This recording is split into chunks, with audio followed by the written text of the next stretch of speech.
Hello, everyone, and welcome back to LeagueWatch, the show where we talk about everything hockey.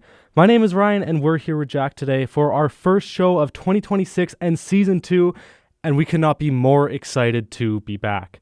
Now, we have a lot to talk about today, starting with the recent World Junior Championship that happened a few weeks back, and then moving on to whatever happened in the NHL as soon as we got off air, because, man, there is a lot to talk about.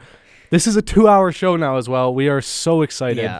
2 hours of straight League Watch. We got 2 songs for you today. So without further ado, let's jump straight into it. Tune in to CMRU Radio. Student-made shows with enthusiastic hosts. Playing a huge selection of genres for every music lover in your life. All music, all week, all day long. CMRU.ca, by students, for you. Alrighty, so World Juniors, a bit of a painful topic for us. It still hasn't... Still not quite there. I thought this was the year. I'm going to be fully honest. I put everything on this team to win it. And to be completely honest, I really was hoping that we would be opening the show by playing We Are the Champions by Queen. Because that's what we did last year after we won 4 Nations. Yeah. And that was so much fun. But unfortunately, we can't do that just yet. Hopefully after the Olympics, though. Yes, that's true. Hopefully. Yeah. But we'll talk about that in a different show. So yeah, unfortunately we did fall in the semis again to Czechia, who have kind of become our nemesis, our rival. Like they just seem to be that thorn in our side. We can't get rid of. They have our number. And one of my buddies made a good point like after the game because TSN's kind of made it seem like, oh, this is like a big rivalry now. Obviously, yeah, they really have. But I'm almost like my friend made a point saying, I feel like it's not really a rivalry when it's only one-sided. If you think about it, Czechia has, like, we haven't beat Czechia. I mean, we beat them in, it was gold in 2023, I think. Yeah. But the past 3 years, they've been the team to knock us out, and I feel like it hasn't been, like, back and forth necessarily. So, for that reason, I don't really know if it's, like, a rivalry. I think it is more of just, like, they have our number. They're in our heads or something. Like, it's brutal. And you could go down to, like, we could talk about so much with, like, the Canadian team. Obviously, like, the roster construction. Like, I think they did bring all the right guys, and like we kind of talked about that. Like they had all their stars, but I think it's come down a little bit to the way that Canada has like sort of produced players over the past like probably couple decades. Like you look back at like when Canada used to dominate this tournament, and it was like they were like big crashing, big hitting guys, but they also had the skill. But I think Canada has sort of become more of that all-skill team, and they don't really have a lot of like the physical traits anymore, or at least like they haven't really been playing like it recently. Like a lot of their star guys you see are just like pure skill offensive guys like Perek, like McKenna, even like Misa, right? Like not really like the huge body, that's Tom Wilson, Braden Point type guys. And it used to be like that. Like you think obviously like Jerome McGinley was like he was a big hitter, but he scored. So you kind of think like Canada probably has to notice this, right? Like maybe has to be a change in like the way they develop players or something like that. Yeah, and I mean I don't really know necessarily if that's a way that Team Canada is just playing that, where they're going for skill over contact and your heavy hitters and stuff, or if that's just kind of how the game is developing. And really you've seen a lot recently. Your top players who are going first overall. You're not going to be your Matthew Tkachuk's anymore. Sam Bennett, your massive, heavy hitting guys. They're going to be your most talented guys. They got a wicked shot. They can kind of do everything except lay the body, and that's what I've kind of noticed for the past couple of years, at least. In the draft. It's just frustrating too, because I was watching the Czechia game, even like the first couple games of the tournament, like the first game against Czechia, where we won like 7-5. Yeah. Or what was it? It still felt like Czechia, their forecheck, like that's the name of the game. Yeah. They have 2 guys in on the forecheck immediately on that defenseman. Like there's legit no time for the defenseman to clear the puck, and that resulted in a lot of turnovers. And that's how Czechia basically got most. That's how they produce all their offense. Like they weren't really a rush team like Canada was. Yeah. But watching it, it was just like, man, like these guys they're crushing us, and like we would get like some rush chances for sure, just because like we're so skilled. Like we'd obviously get them, but you just kind of hope that there'd be a bit more like urgency, like in terms of like trying to retrieve the puck, like when you dump it in and stuff like that. Like that's kind of what killed them too in the semis. Mm-hmm. Like you saw it a lot where like the defenseman, like the Canadian defenseman would chip it up like out of their zone, and then like no one would be there to get it and go right to the checks and they're back in their zone. Yeah, and they just turn it around. And Kind of another thing I noticed as well is not only are we not really laying the body, but we're avoiding getting hit while we're breaking out as well. I noticed a lot with Team Canada. We don't tend to go up the boards. No. We go straight up the middle. That's what they love to do too. Like Yeah, which I mean, it works. It does when work it works, sometimes. it works. Yeah. But you're just limiting yourself to such a little bit of room is my issue. And I mean, I never played hockey growing up, so, maybe I'm completely wrong. Everyone's going to be screaming at me about that. But realistically, like, I don't see when you have all that room on the boards, why aren't we working that and trying to get our guys to have that little bit more room, shoot up the sides and then leave the middle open as well if we need it. So there's so much room. I think another thing with that comes back to, this is a problem I think Canada has a lot of the times when they struggle in the tournament, is because they're such a talented country, obviously. Yeah. And like basically everyone on the team is like the best player on their club team, right? Yeah. And I think a lot of the times you see when things aren't going right, players try to like do it themselves essentially. Yes. And you maybe saw that a little bit. Like I can't really give an example, like thinking back, but I'm sure there was moments like in that Czech game where you probably saw plays like that. Yeah, and I mean, maybe not even necessarily in that game because I'm going to be completely honest. I was on a flight. I saw all of the first period, and that was about it. Yeah. And for Czechia to score the winning goal, I saw that too. Oh, that's so bad. But I mean, especially like with the past couple years, if you look back to a couple years back, the Connor Bedard year, and the main Connor Bedard year as well, where he did do a lot of it himself. I think that is a lot of the mentality when you start to struggle now with these teams. But like with Bedard, we had Bedard and then a couple others, and that was it for those teams. This team was deep all the way through. There's, and I'm going to talk about this later with the sheer amount of just star players from every single, the big five countries here. I would say all the big five were juggernaut teams there this year. So, but realistically, in any other year, this should have been a no-doubt Canada win. Oh, for sure. Like, that's another thing is this tournament. Like, if you look at it, like, from a non-biased perspective, like, this was an awesome tournament. Like, it was super competitive. Like you said, there's, like, 4 or 5 teams that, like, had legit opportunity to, like, win gold. Yeah. But I think, like, I want to go back to, like, Canada a little bit, and I think in terms of, like, roster construction, like, you brought up the Bedard year. Yeah. And I think if you look at just like the roster on paper, you compare that year, the 2023 year, to this year, I don't even think it's crazy to say on paper this year was better. Oh, yeah, no, but I feel like the D-core is the big difference, and that's kind of something, that was my big takeaway from the tournament is, so obviously, like, I'm sure we'll talk about Perek in a bit here, and, like, he was amazing. But I think the defensive core this year, you look at all the players, all offensive defensemen, essentially. Yes. Like, there was no shutdown line, and that's kind of what killed them. Yeah, and I think another big takeaway, at least that we had, and we noticed it right away after, like, the first period of Game 1 against Czechia in the round robin, we texted each other, we're like, we are turning this over straight into the slot almost every single play. And they did get better, but it was still bad. Like, it was not good. And I don't know, if that's a product of us all being offensive defensemen, but that was horrible. The whole tournament. No, I know. Like, that was the thing where you kept saying, oh, if they could clean this up, like, stop coughing it up in the defensive zone, like, they probably win the tournament. Like, honestly, like, that was their one thing. Like, they could produce offense like it was nothing. Like, their power play was, like, what, 46% or something? Oh, like, I think it was, it was just under 50. It was insane. Ridiculous. Like, it was crazy. And then it was just those turnovers where it get into our zone, the defenseman would, not even always a defenseman, sometimes it'd be a forward that was down low, would try to just chip it or dump it or whatever, and it just gets knocked down. It would go up the middle or something, and the other team would have a pretty good opportunity. I think our defense, and don't get me wrong, all of the guys that were there that are on defense are incredible players. I just feel like from a team standpoint, you can't always just choose the best producing guys. And especially if you're looking at defensemen too, because you do need those, not necessarily playmakers, but you need a couple defensive defensemen. Like, I would say if you're taking 6, take 2 defensive defensemen at least, 2 offensive defensemen, and then, you can pick or choose plus or minus on either one of those, or you could take a couple two-way guys. Yeah. Like, the thing though too is I was thinking about that after the tournament, like, who could they have taken, like, on the back end maybe, and I couldn't really think of anybody. Yeah, so that was another thing I was thinking, like, Canada just seems to have all the, and don't get me wrong, offense is great. Like, I love offense, but we do need some more defensive guys.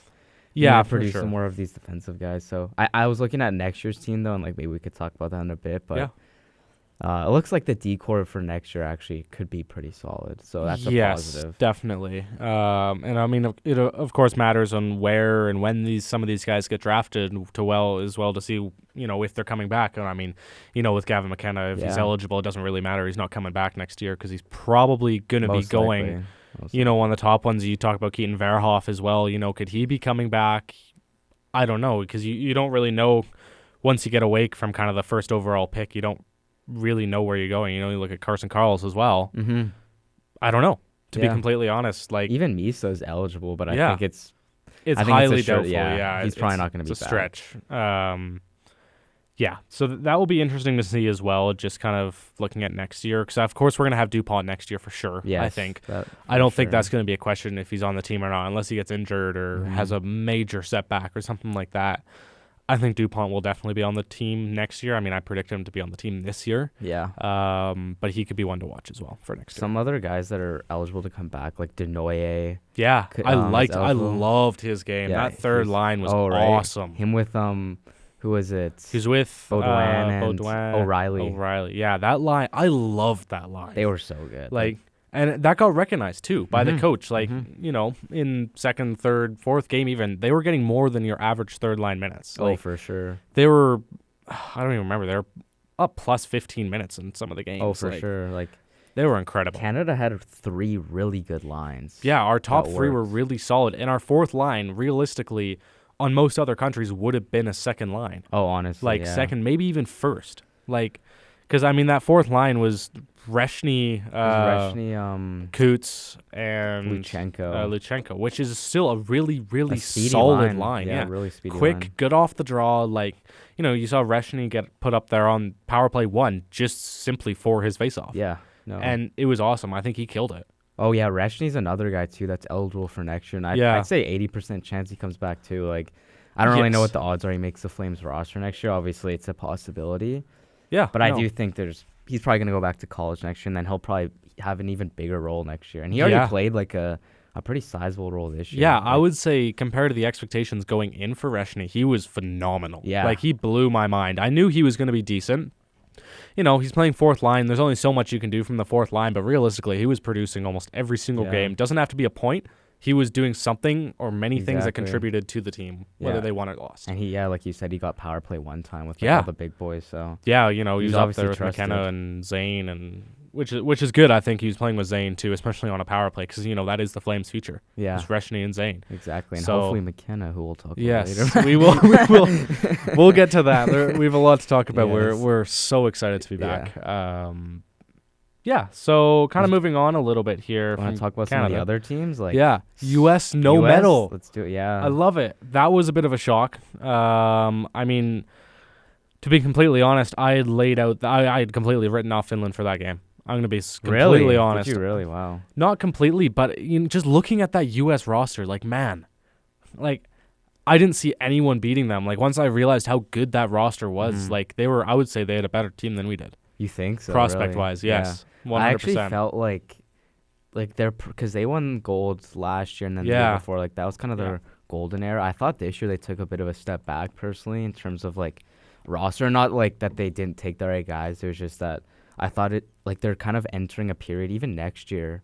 I'll say it now. I don't think they're gonna medal next year either. Looking at kind of who they have, I think they're kind of in a weird period where they're just not producing as many high octane guys, and they also had Hudson out too. Was he out? No, I don't think he was out for that Finland game though. No, he came back for the Finland game. So that was huge. I remember. I was like, okay, this is good. And obviously, U.S. is U.S. They still have a chance every night. Oh yeah, no. But I wasn't really too surprised that they lost to Finland. Maybe the way they lost was kind of crazy. Yeah. I was like, wow, okay. That was such a phenomenal game. I would say that was probably one of the best games of the whole tournament. I think I watched only the third period. That was the best part. I'm like, oh my goodness, this is great. Yeah, it was absolutely awesome. Not only was it awesome to see the States lose, but especially just the in game. Their country too, right? Oh yeah. So that was new. Yeah, and another thing I did want to ask your opinion about as well, and I think we talked about this very, very briefly before. So essentially a while back when Russia was in World Juniors, we had our big five: Canada, US, Sweden, Finland, and Russia. Of course, now Russia's not in the tournament for reasons that we're not going to discuss. Yeah. But so it kind of dropped down to the big four. Do you see Czechia as kind of being the new Russia and being in that big five again? Oh, for sure, yeah. Like I kind of started to think about that last year, even like and this year's probably like one of the best teams I've ever seen them have, like in my Oh yeah, lifetime, no, like, obviously, definitely. and I think they're only getting better too. Like I think Yeah. they are kind of taking that, like you said, that next like big five. Like next year, I think they're gonna be even better, which Yeah. is like ridiculous to say because they have so many guys that can return from this year. Like I'm pretty sure I heard they have 10 or 11 Yeah. eligible returnees, and like Yeah, they had the probably most all in the whole tournament. yeah, I think. probably all of those guys are going to be back. So I think Czechia is going to be unreal again next year. And if they won gold, I wouldn't be surprised. Yeah, Especially no. because I think, as hard as it is to say, I think Canada's team next year is going to be a bit weaker. Obviously, Yeah. they could still medal, but I think they're going to be weaker. Sweden, they have some returnees, but like Frundell and Stenberg, I don't know if they're going to be there.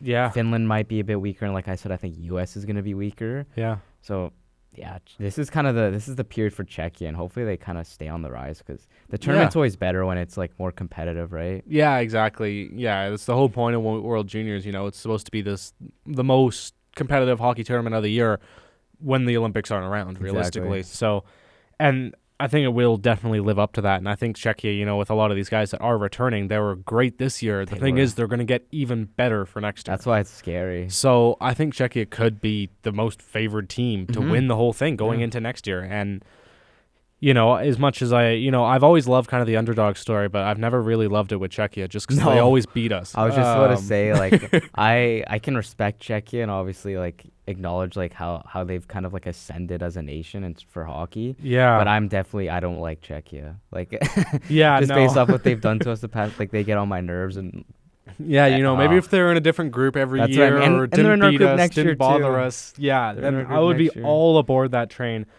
But to be completely honest, the Sweden hype train, I was all aboard that. Oh, Sweden's yeah. always kind of been my second team. Me If too. something happened to Canada, I would always go straight to Sweden and support them. Just because I felt like there were so many years where they deserved, gold or even silver. They were the bronze medal, whatever you want to call it. Like they got bronze because they won it in Calgary here in 2011. And then like almost bronze almost every single year after that until this year. So the bronze merchants, I was fully rooting for them to go and win gold this year. And I'm so happy they did.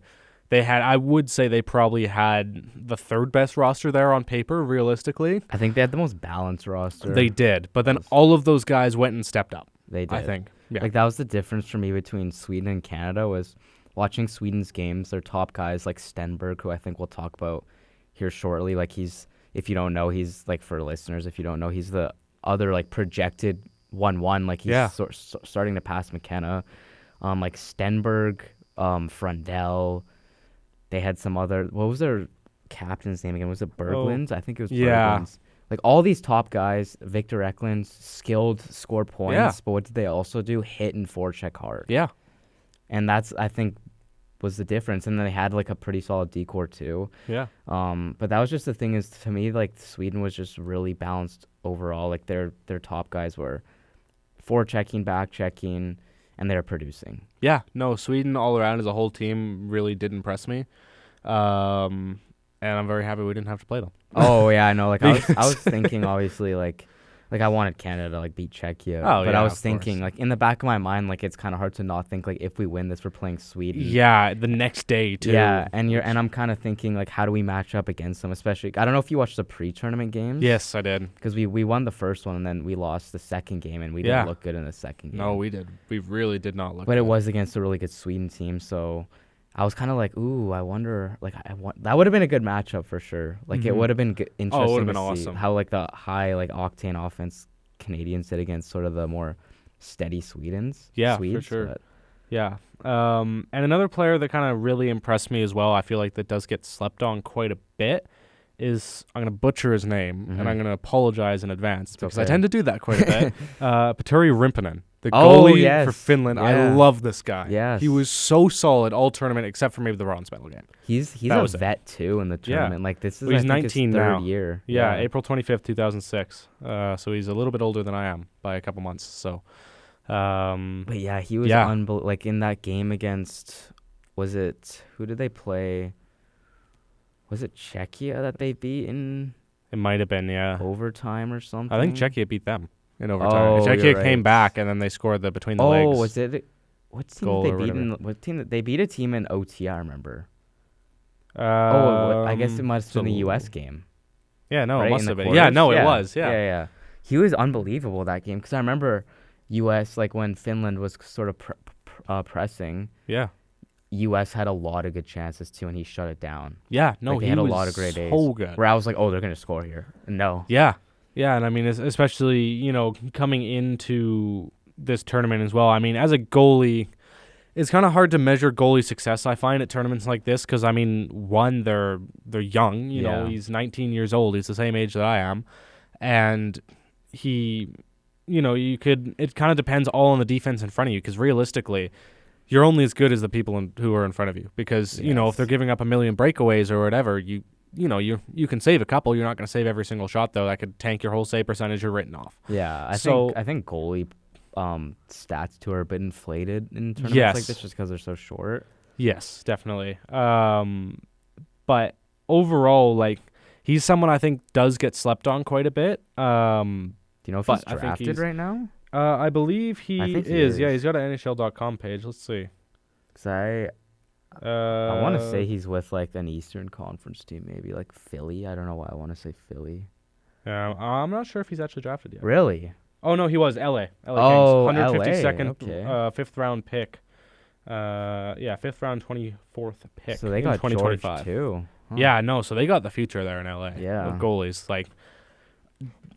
I mean, do I have questions about Carter George I was in the just about to future ask now? that. Yes, but I think that the Kings are solid for their future goaltending, no matter what. Like I kind of want to go back to I just want to go back to Yeah, for Canada sure. and like talk about their goaltending. Like what was your sort of overall consensus on their goaltending from the tournament? Yeah, and I mean, it was interesting because once again, it is one of those things with this kind of tournament where you look at goalie stats and they're not always going to be quite as representative to how good they actually are. And I think that was something with this tournament, especially with Canada, especially with our turnovers in front of the net. That did cost George quite a bit. But I do think Ivan Kovic really did step up, and he should have been the starter. As much as Yes. I want to gas up Carter George as much as possible, I love the guy. This was not his best showing. No. Definitely not. It was a bit unfortunate too because last year he was so good and he Yeah. was a starter last year as like a undrafted player, and you're thinking obviously a year older now, like one of the older players in the tournament, like he's gonna step up. And he again, Yeah. like you said, he wasn't bad, but what I thought was like he was good enough to like win us games occasionally, Yeah. like for a lot of the times. Yeah, I mean, he won us bronze. But there's just saves, like just his body language to me wasn't Yeah. super confident, if that makes sense. Yeah, which was a little bit interesting to see as well because I feel like he came into the pre-tournament games with a lot of confidence. Yeah. Especially going off of last year, he did have the best save percentage in the whole tournament. He had like a 940 something or Yeah, whatever, he which was is insane. ridiculous. And it just kind of didn't really convert. I think that Czechia game maybe did tank his confidence quite a bit. We did win it, but we let up 5 goals. I mean, some of them were caused by the defense, yes, and there's Yeah. only so much you can do. But I did notice as well, just kind of throughout the game, some goals he did let in should not have gone in, which No, you can say for about any sure. goalie. Yeah. I mean, but there was definitely some in a tournament like this where you got to have. I think another point too, they were talking about this on the TSN intermission one of the games, or maybe it was post game or something, Yeah. one of the post games, and they were saying how like Canada for the most part, although like they did have a lot of sloppy turnovers in their own zone, they a lot of the times they didn't give up a lot of shots against. Like if Yeah. you saw like they would have like 40 shots and it'd be like 15 against or something. Yeah. And Carter George plays in the OHL, I believe, right? Yeah, he does. And he plays he was playing on O Sounds like at the time. He got Mhm. traded just now. Yeah. But he was playing on the Sounds and he would always face a lot of shots. And Yeah. that's kind of how he'd get into the game. And for goalies, like when you're not facing a lot of shots, like it's hard to like stay in the game. So I think that was sort of a situation he wasn't used to, not facing a lot of shots. And they were Yeah. mentioning how Ivan Kovic, who plays for Michigan State, Yeah. he doesn't face a lot of shots because he's on a really good Michigan team. Yeah, no, that so they team's thought incredible. he was more kind of fit for the situation, I guess, which I thought was a good point. Yeah, no, it's definitely one to bring up as well. And I mean, of course, with any goalie, I think, if their team's just kind of dominating in front of them or whatever, and they haven't faced a shot in 10, 15 minutes, yeah, they're going to be cold. That's kind of how it's going to go. But, you do have goalies that are kind of more built for that situation. And it's just based off where you play, too. Like, he Yeah. can't do anything about that. Like, it's... Yeah, for sure. I think... Yeah, I do have a couple more questions kind of more about Carter George in the future and kind of what that holds after this tournament. Does he take another step up? Does he take a step back? Does he kind of keep going the way he's going? Kind of how does that go, and, whether he makes it to the NHL in a couple of years. Yeah, it'll be interesting to watch his trajectory Yeah. now, like, kind of how he does, like, returning to the OHL. Yeah, for sure. Yeah, that will be definitely something to watch, I think, as well. But yeah, Ivan Kovic, I think he really stepped up. He took that role. He was given a chance and he took it and he ran with it. Like, I think, everyone kind of came into this saying, oh yeah, Carter George, realistically, he's going to start every game except for, against Denmark or something like that. Yeah. They're just going to rest him. But no, Ivan Kovic came in. He played well. He played the Finland game, right? Yes. Or is that George? No, That was George, wasn't it? Was it? Oh, it was, yeah, on New Year's Eve. It was George, and that was the game that kind of made them go, hey, Yes. let's try Ivan Kovic. And I remember it was kind of a ballsy move, too, because you're yeah. moving into elimination games and you're switching your goalie. So I remember being like, I think I said to you, I'm like, Yeah. do they start Ivan Kovic? Like, Yeah, because we were kind of going back and forth, because I was like, oh, there's no way. Like, we got to start George here. Yeah. And you were fully on Ivan Kovic, but I think it was the right choice to put Ivan Kovic in. it was. Yeah. Like, it definitely wasn't the goaltending reason they lost the tournament. No, Like, definitely not. No. that's not like that. Like, I think even if they started George in that Czechia game, they still lose. Like, it's not. Yes.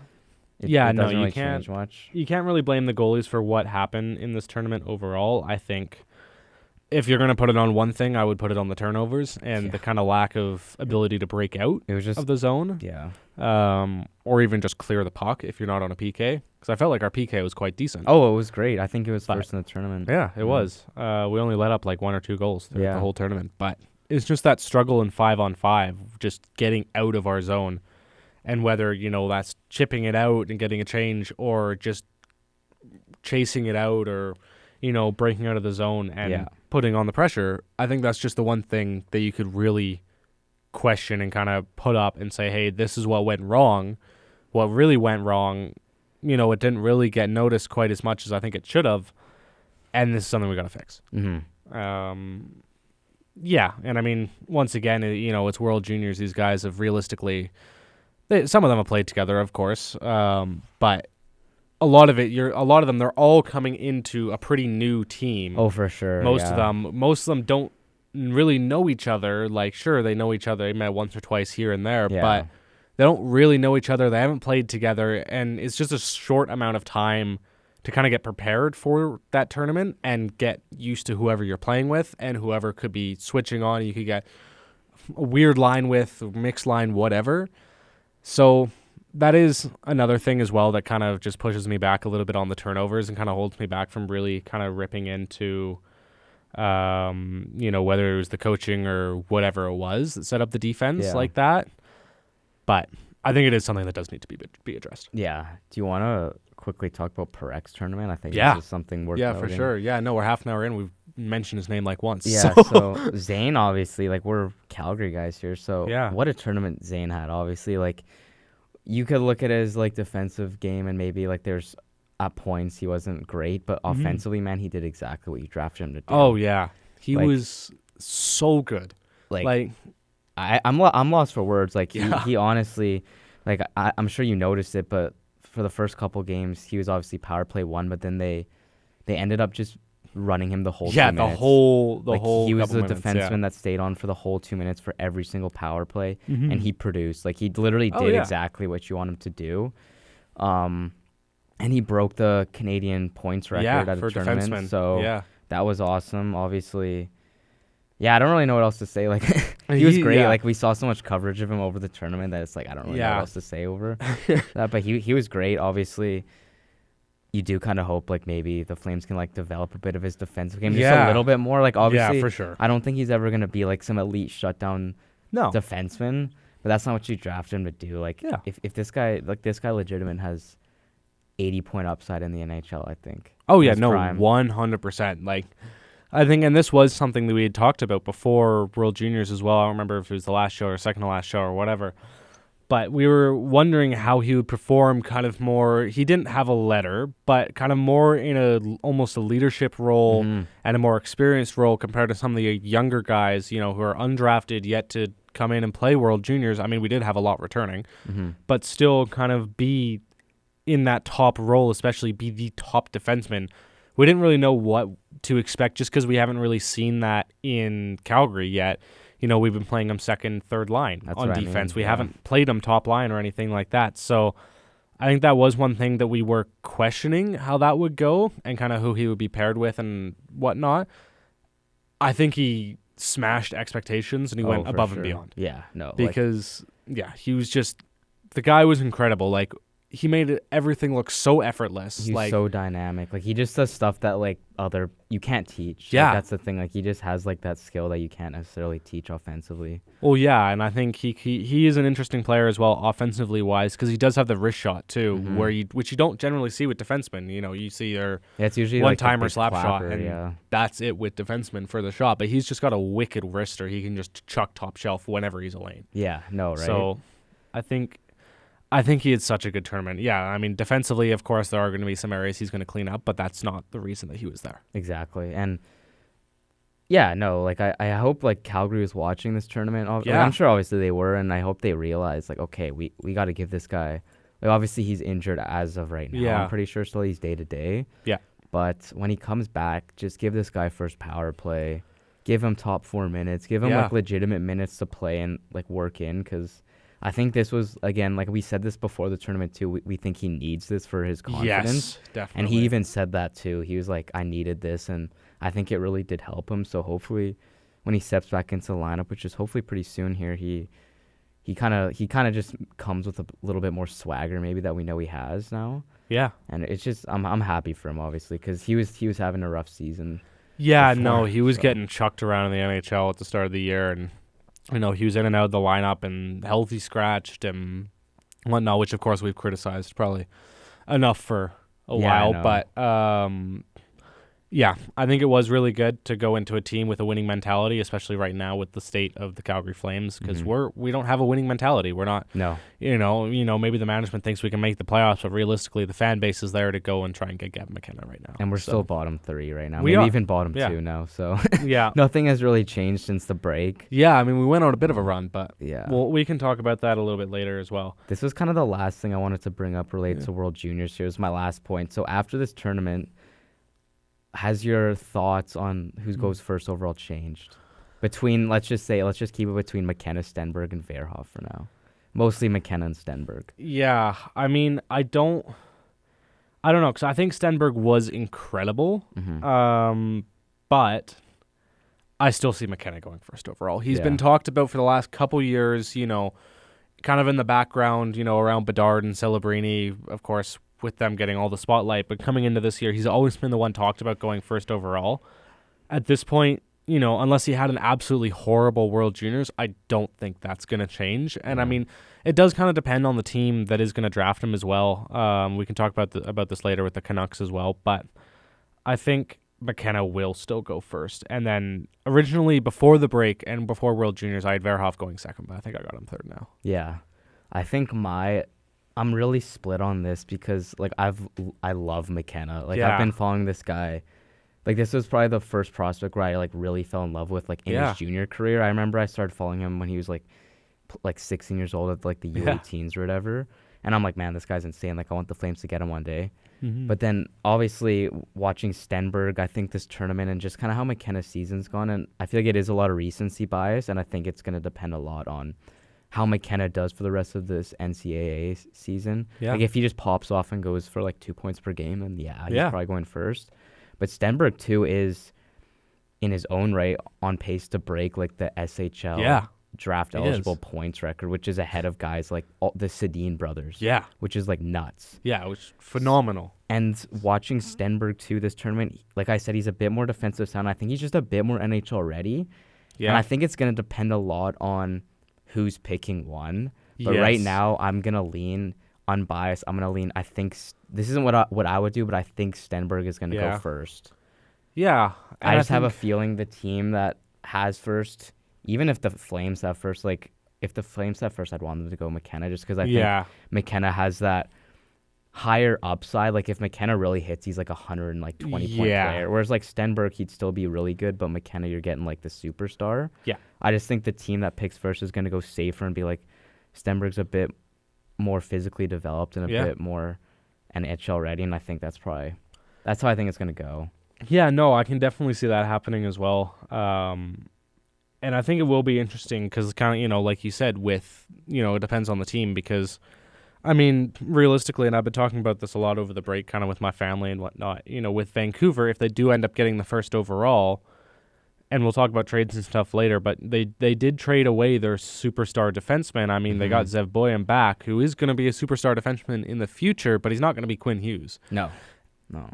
And they kind of already have their superstar forward in Brock Besser as well, Yeah. and I mean Connor Garland, and then we'll talk about them after music spotlights and whatnot as well. But do you potentially go a little bit different and go for a defenseman like Verhoff if you're Vancouver, where you need that Right? future, where Yeah. necessarily you don't need it quite as much at forward? You got Besser, you got Leckermacki, you got a whole bunch of guys who have the potential, maybe not to be your star players on forward, but right now on defense, looking at the Canucks, they got nothing.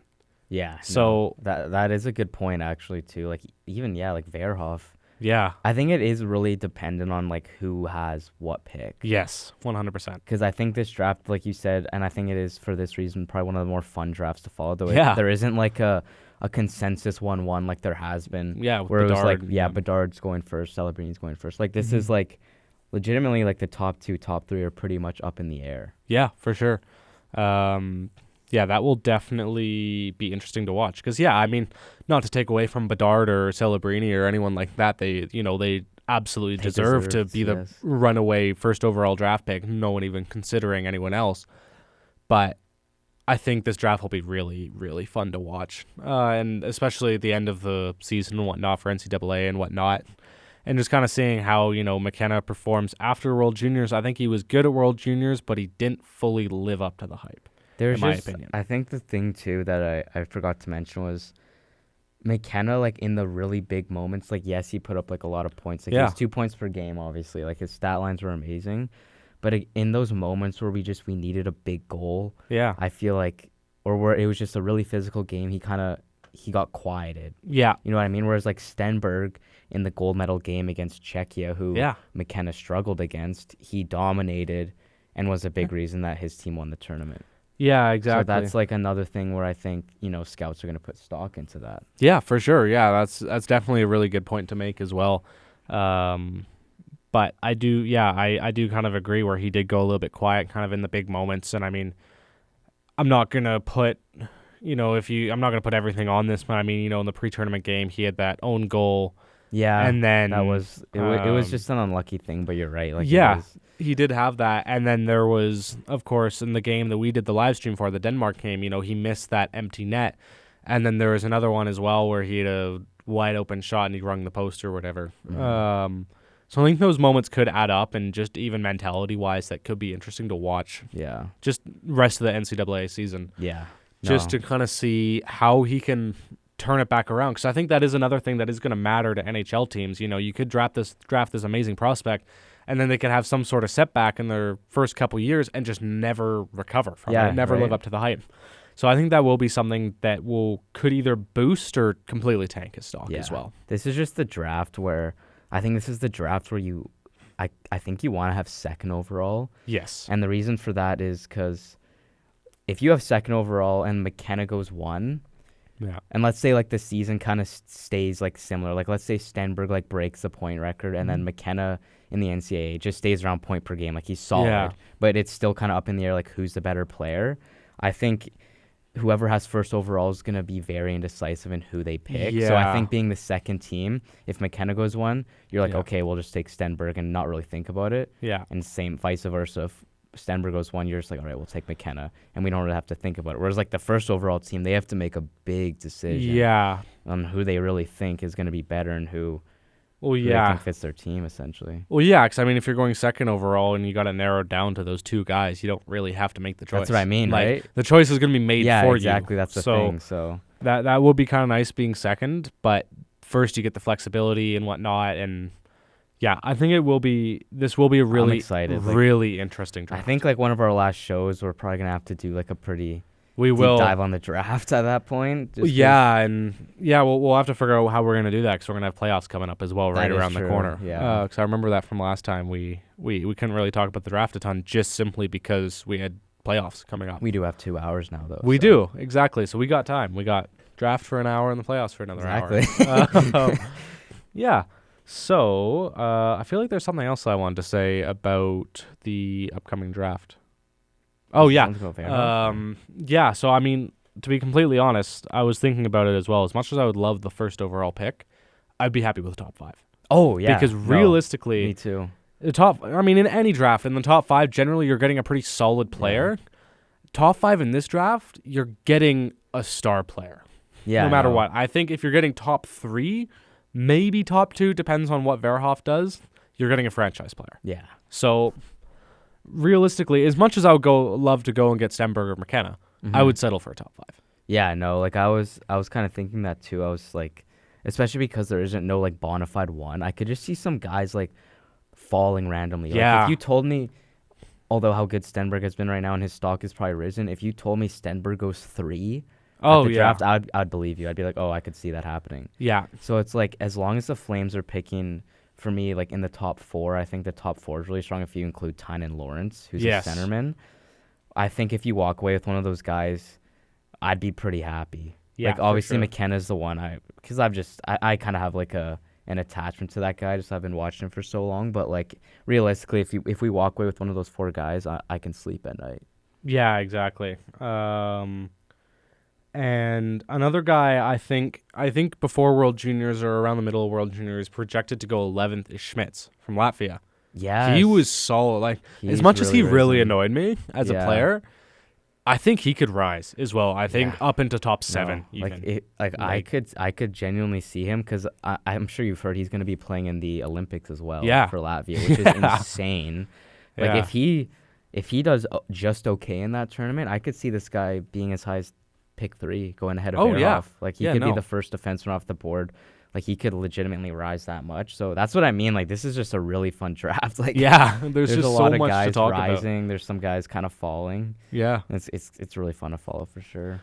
Yeah, for sure. Yeah, and he is someone else that did really impress me as well, no. other than Rimpinen. Just because I didn't really know who he was going into the tournament, but neither. as soon as Yeah. you play him, you know who he is. Yeah. It's like this is a big guy. Like I feel like he has the potential to be Matthew Tkachuk, but much bigger. Yeah. Like essentially that one guy who, goalie's worst enemy, like he'll throw the body, he's chucking everyone Yeah. around, he's scoring goals, like super, super talented player. The guy can do everything. Like- I could see him having a super high ceiling. Especially because he's on Latvia too. Yeah. Like he was in like every like for a defenseman, he was in like every single like possible situation. Yeah. Like he was like their number 1 penalty kill. He was their number 1 power play guy. Like he was literally doing everything, and he did Yeah. pretty well. Like on a He did. not a really good team. So Yeah. like, he definitely his stock rose for sure for like us, and he probably is like projected top 10 now. Mm-hmm. Yeah, for sure. I think. Yeah, I would love to see him go early. I wouldn't complain about taking him either, to be completely honest. Honestly, For and whatever reason, if we drop out of the top 5. And you got to think too with like Vegas. I don't want to say like they've been bad, but like if you look at their record, they have Yeah. lost a lot of OT games. If they start to Yes. lose a bit more, and we're picking like 12, Yeah. right? You never know. Yeah, Like, you really there's- never know. It is super close this year, especially in this conference, and it's just because everyone's so bad, except for the Avalanche. Yeah.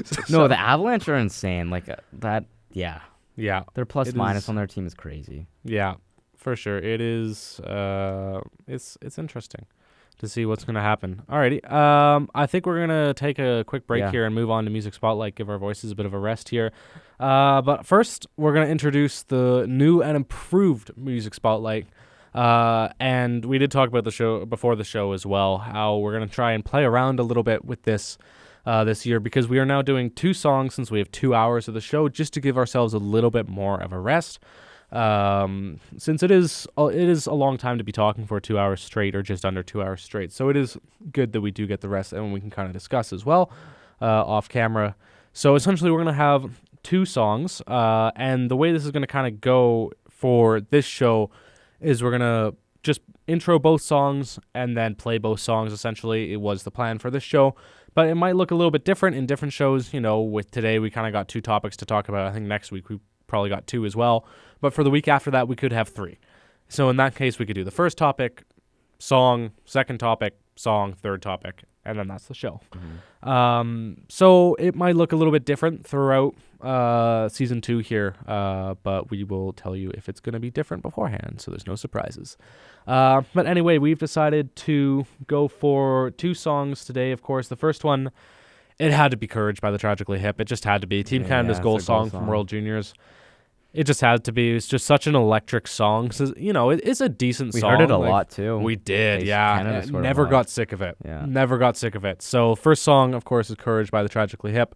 The second song is one that I wanted to play all the way back in the middle of December, and then we never got it on the system until now. And that is The Good Life by 3 Days Grace. So we are going to roll straight into our music spotlight, and then we're going to come back with some trade news and stuff like that.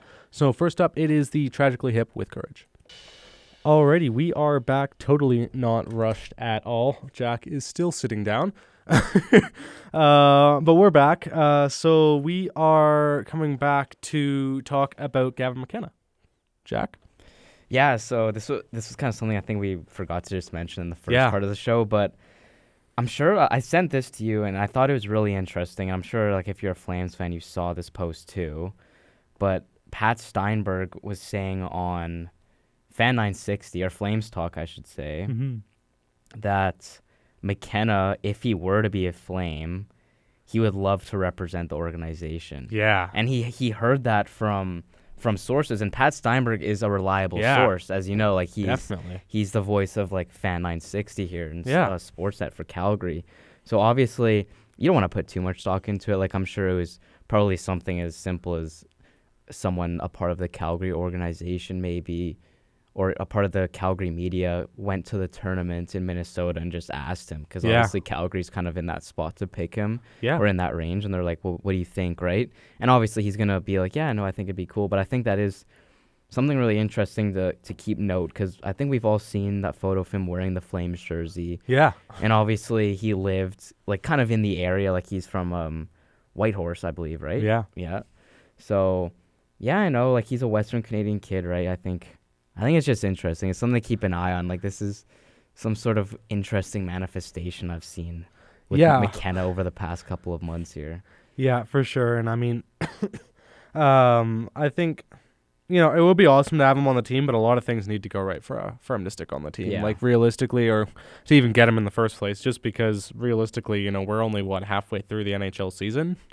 A lot could change, and I'm not going to go out here and go on a limb and say we're going to make the playoffs, but a lot could change. Yeah. Is all I'm going to say. So, and you never do know what's going to happen in the NHL realistically, because a week and a half ago we were 1 point out of the playoffs. But yes. we thought it was all over. But here we are again. I'll read the quote out for anyone that hasn't heard it yet. So this is quote, "I know for a fact that Gavin McKenna wants to be a Calgary Flame. I know he would love to be a Calgary Flame. I know that. He has been confirmed by multiple It has been confirmed to me by multiple different people that if Gavin McKenna were to become a Calgary Flame, he would jump on that and would love to represent the organization," end quote, Pat Steinberg. Yeah. So that's an interesting thing to leave that on, and you can think what you think about it, but I thought it was a little interesting because we've never seen that about a prospect before. Yeah. We've never, so I just thought that was cool. Yeah, I mean, I don't know. Maybe, if we get the second overall pick, he'll go and completely botch his interview with the other team. So they pick right? someone else. Yeah, maybe if Vancouver goes Stenberg and then we have second and here's Gavin McKenna. Yeah. Yeah, anyway. So moving on to not really moving on because we're sticking with Vancouver here. Yep. I kid you not, 2 days Dude, this is a great after show. we got off you. There's so much stuff After out we here. got off air, I get a notification on my phone. Yes. And keep in mind, Skinner got traded that morning. And, of course, Skinner expecting to happen this year anyway. We'll talk about that after this. But I get a notification on my phone. Of course, it pops up on my computer. Elliot Friedman, Hughes to Minnesota. Yes. Out of the blue. I remember, too, where I was. This is one of those things where you talk about, where you were in the moment. I remember it was a Friday night, right? Yeah. We were just getting off school, whatever. Yeah. We had done a show. I'm just chilling out. I'm at the gym. I'm not really thinking anything. Just a random Friday night. I see a text from Ryan. I see, holy bleep. Yeah. Vancouver to Minnesota. And I'm like, what the heck? Like, what's going on here? So I go on my phone and I don't see anything yet. And I'm like, what's your source? Like, I'm like, what are you seeing? And I knew like you weren't lying. Like, there's obviously something you saw. Oh yeah, if I'm freaking out about it and like sending all caps and everything, it, like. And then I kept refreshing my thing, and then I did see. Like, I think I sent you the screenshots from Elliot Friedman I was like, on Twitter. oh my goodness. And then I was like wondering what the return would be, because Minnesota, like, they got a good return. We'll talk about it in a minute, but I was like, they have a lot of good pieces that Vancouver kept back, and they did get some of those pieces. Yeah, for sure. Yeah, but essentially I was literally just sitting on the couch in my apartment waiting for water to boil while I was making my pasta in the evening, and I just get that notification pop up on my computer while I was watching Stranger Things or whatever with my girlfriend, and we both sit up and look at each other. I'm like, you're like, oh my there goodness. is no way. Like, out of the blue, because generally, you know, like, and I talked about this, I think we talked about this a little bit last year, and I was talking about this with one of my other roommates as well, who's a huge hockey fan. With, like, Renton last year when we had like 2 blockbuster trades, we had warning that it was going to happen. Yes. Like, there was talks about it happening kind of, not necessarily throughout the year, but at least the week leading up to it, and there was some movement going on kind of the morning of, and I was like, okay, well, he's probably going to get moved today. And then I remember it happened when I was at work, and I'm going to tell this story a little bit now just because we have time. Why not? And I was at work last year announcing for the MRU Cougars, I believe it was a basketball game, might have been volleyball, and my phone just started blowing up out of nowhere. It's like 7:30 p.m. on a random Saturday night or whatever. Yeah. And I go and check it when I get the chance. I was like, there's no way. I was like, so I kind of figured it was going to happen. I was like, huh. But then it got confirmed because I didn't get it originally from Elliot Friedman, who's generally my source. I have my notifications on X and whatnot for him. He is generally my source for all major breaking news and whatnot. Just because I see it first. And I didn't see it from him originally. It was just one of those random ones, you know, just pops up, just a random Twitter notification. I was like, okay, well, yeah, you know, we've seen tons of these. You know, you get these every day, you know. I don't know, Brock Besser to Toronto, whatever. You see that all the time, all the speculation, the accounts kind of just clickbaiting type thing. And then 2 minutes later, Friedman hearing that Rantanen's going to Carolina tonight. Mm-hmm. They're like, huh, that was interesting. Of course, the whole table, of course, we're right courtside as well. We're completely get distracted by it. Yeah. But anyway, like, kind of going back to my point here is that this was completely out of the blue. Oh, like, I know. we thought Hughes would get traded this year. We kind of predicted and this is really funny too because I had 2 back-to-back takes in shows before that. I think it was in the same show like 2 weeks before where I was talking about the Cougars and I was talking about Quinn Hughes because I had said we didn't have a timeline to get Shane Farkas back in the net for the Cougars, and I kid you not, the next weekend he came back and started after coming back from injury. And then, of course, with Hughes in that same show, I had said, you know, I think we could see a move with Hughes, but don't expect anything anytime soon. And I kid you not, 2 weeks later, he gets traded. Yeah, so I know. And completely out of the blue. If you had asked me too, like before the trade, honestly, where I was at is like obviously the Canucks like weren't good, but I think last time we had a show, I don't think they were last in the league yet. Like they were definitely like not doing great, but they weren't like 32nd. No. And I was thinking, okay, like but Hughes, like he's their probably like he's their best defenseman they've ever had in franchise history, maybe their best player in franchise history. And I'm thinking, especially because he had a year, like he had next year too on his contract. Yeah. Where I was at was they're probably going to keep him this year, and then maybe next year they're going to trade him. So it was just, like you said, it was so out of the blue. Like you usually kind of hear rumors like, oh, this team's in. Like we've seen it with Rasmus, where I'm sure. Oh yeah. We'll talk about that in a soon. little bit. Like Here, there's been a huge lead up, like since like the summer. Like this guy's getting moved this year. So when it happens, we're not going to be like shocked. Yeah, Whereas, no, like, exactly. This was like, crazy. Well, yeah, and even for, you got to kind of feel for Canucks fans just completely out of the blue, like out of nowhere, your star player gets traded. And I mean, like kind of what I had said earlier, and, we both kind of expecting him to get moved at some point within kind of the next year and a half before his contract's up, whether that would have been at the deadline this year to a buyer or in the off season for a couple of draft picks during the draft or whatever. Yeah, it was completely out of the blue, like just completely random, and I think our reactions kind of said it all. Honestly, in our group chat, and just I don't know, like, and it took a while too because we got the notification, Hughes to Minnesota or whatever, And it took us like 20 minutes to figure out what the return was. Yeah, no. It was really I funny. I kept refreshing. I'm like, I want to see what Yeah. they're getting back here. Yeah, so the return for Hughes was Marco Rossi, who's a great center. He's Young. going to play up All on these that players are first young. line. Yeah, I wouldn't say he's a prospect, but he's on the younger side. Yeah. He's what, 24, I 24, think he's 25? younger, maybe really? like 23? 22. Oh, wow. Yeah. I didn't realize he was that young, but really solid center already, and I think he's got a high ceiling as well. Liam Ogren, another solid forward prospect. He made his debut this year. I actually, another bit of a side tangent here. I actually pulled his rookie card from this year. Oh, as nice. well. That's cool. So I was super excited about that. And then of course Zev Boyum, who is essentially going to be the new Quinn Hughes in a couple years he's a for big them. piece. Yeah, but I don't think. Yeah, like we said earlier, he's not going to be Quinn Hughes. Yeah.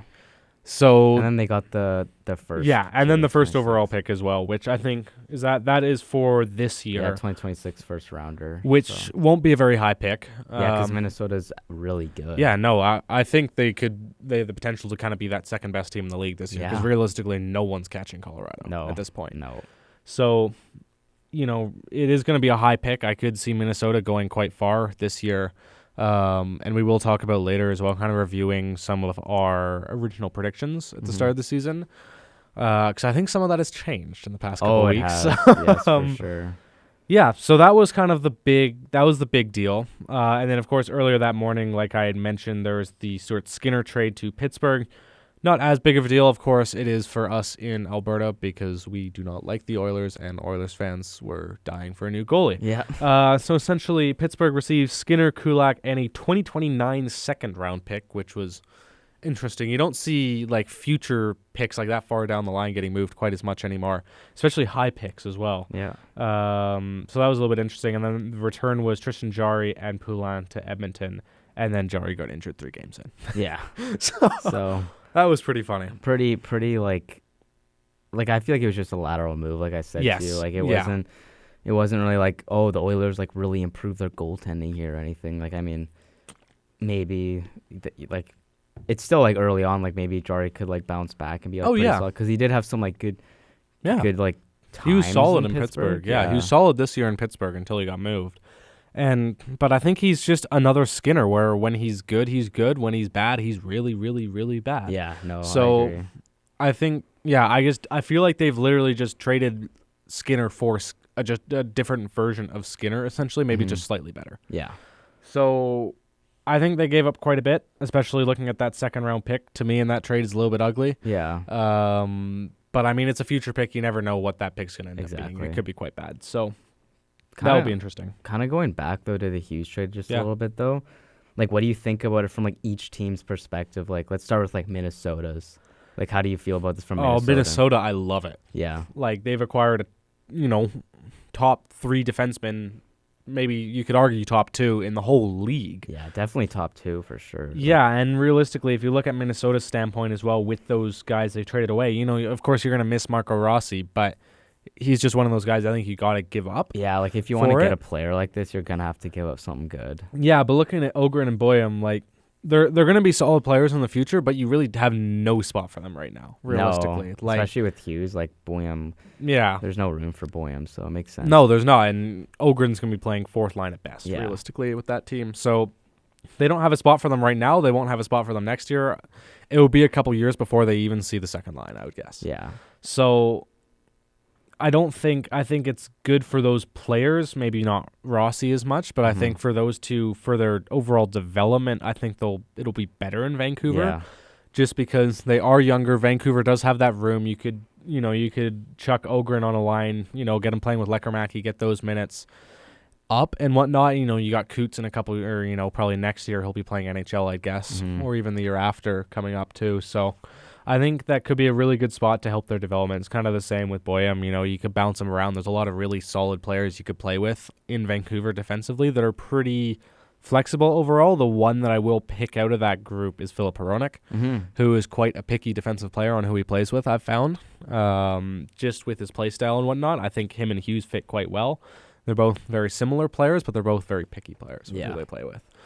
So I think that will be interesting. Yeah, just to throw Minnesota, like I think we've talked about this on prior shows too, with where like their organization has been at like the past few years, like they haven't had much success. I think especially just with the players they already have, like Kaprizov and Boldy. Like, they've got all these like really good players, and they've just never had that success. And I think it was just it was ballsy, but I think it was a really smart move to go out and just throw all the chips in and get Hughes and just see, like, obviously there isn't an extension in place, but I think there could be, especially with how good Minnesota is this year and probably will be for the next few years. Like, this is just an opportunity for Minnesota to really, for the next, like I said, next like 3 or 4 years to legitimately be a cup contender and go on some deep playoff runs, which they've never really done before. Yeah, and I think, they had to make a decision whether it's kind of, they've been fringe playoffs the last couple years, and, they've been making the playoffs, so they're on the high end of that fringe, but there was that one year where they didn't, and they're just kind of bouncing around a little bit inconsistent, and I feel like now they have that final piece to really be considered as a cup contender and, actually put some solid respect on that team now, and them to be a real consideration instead of just a round one exit. Yeah.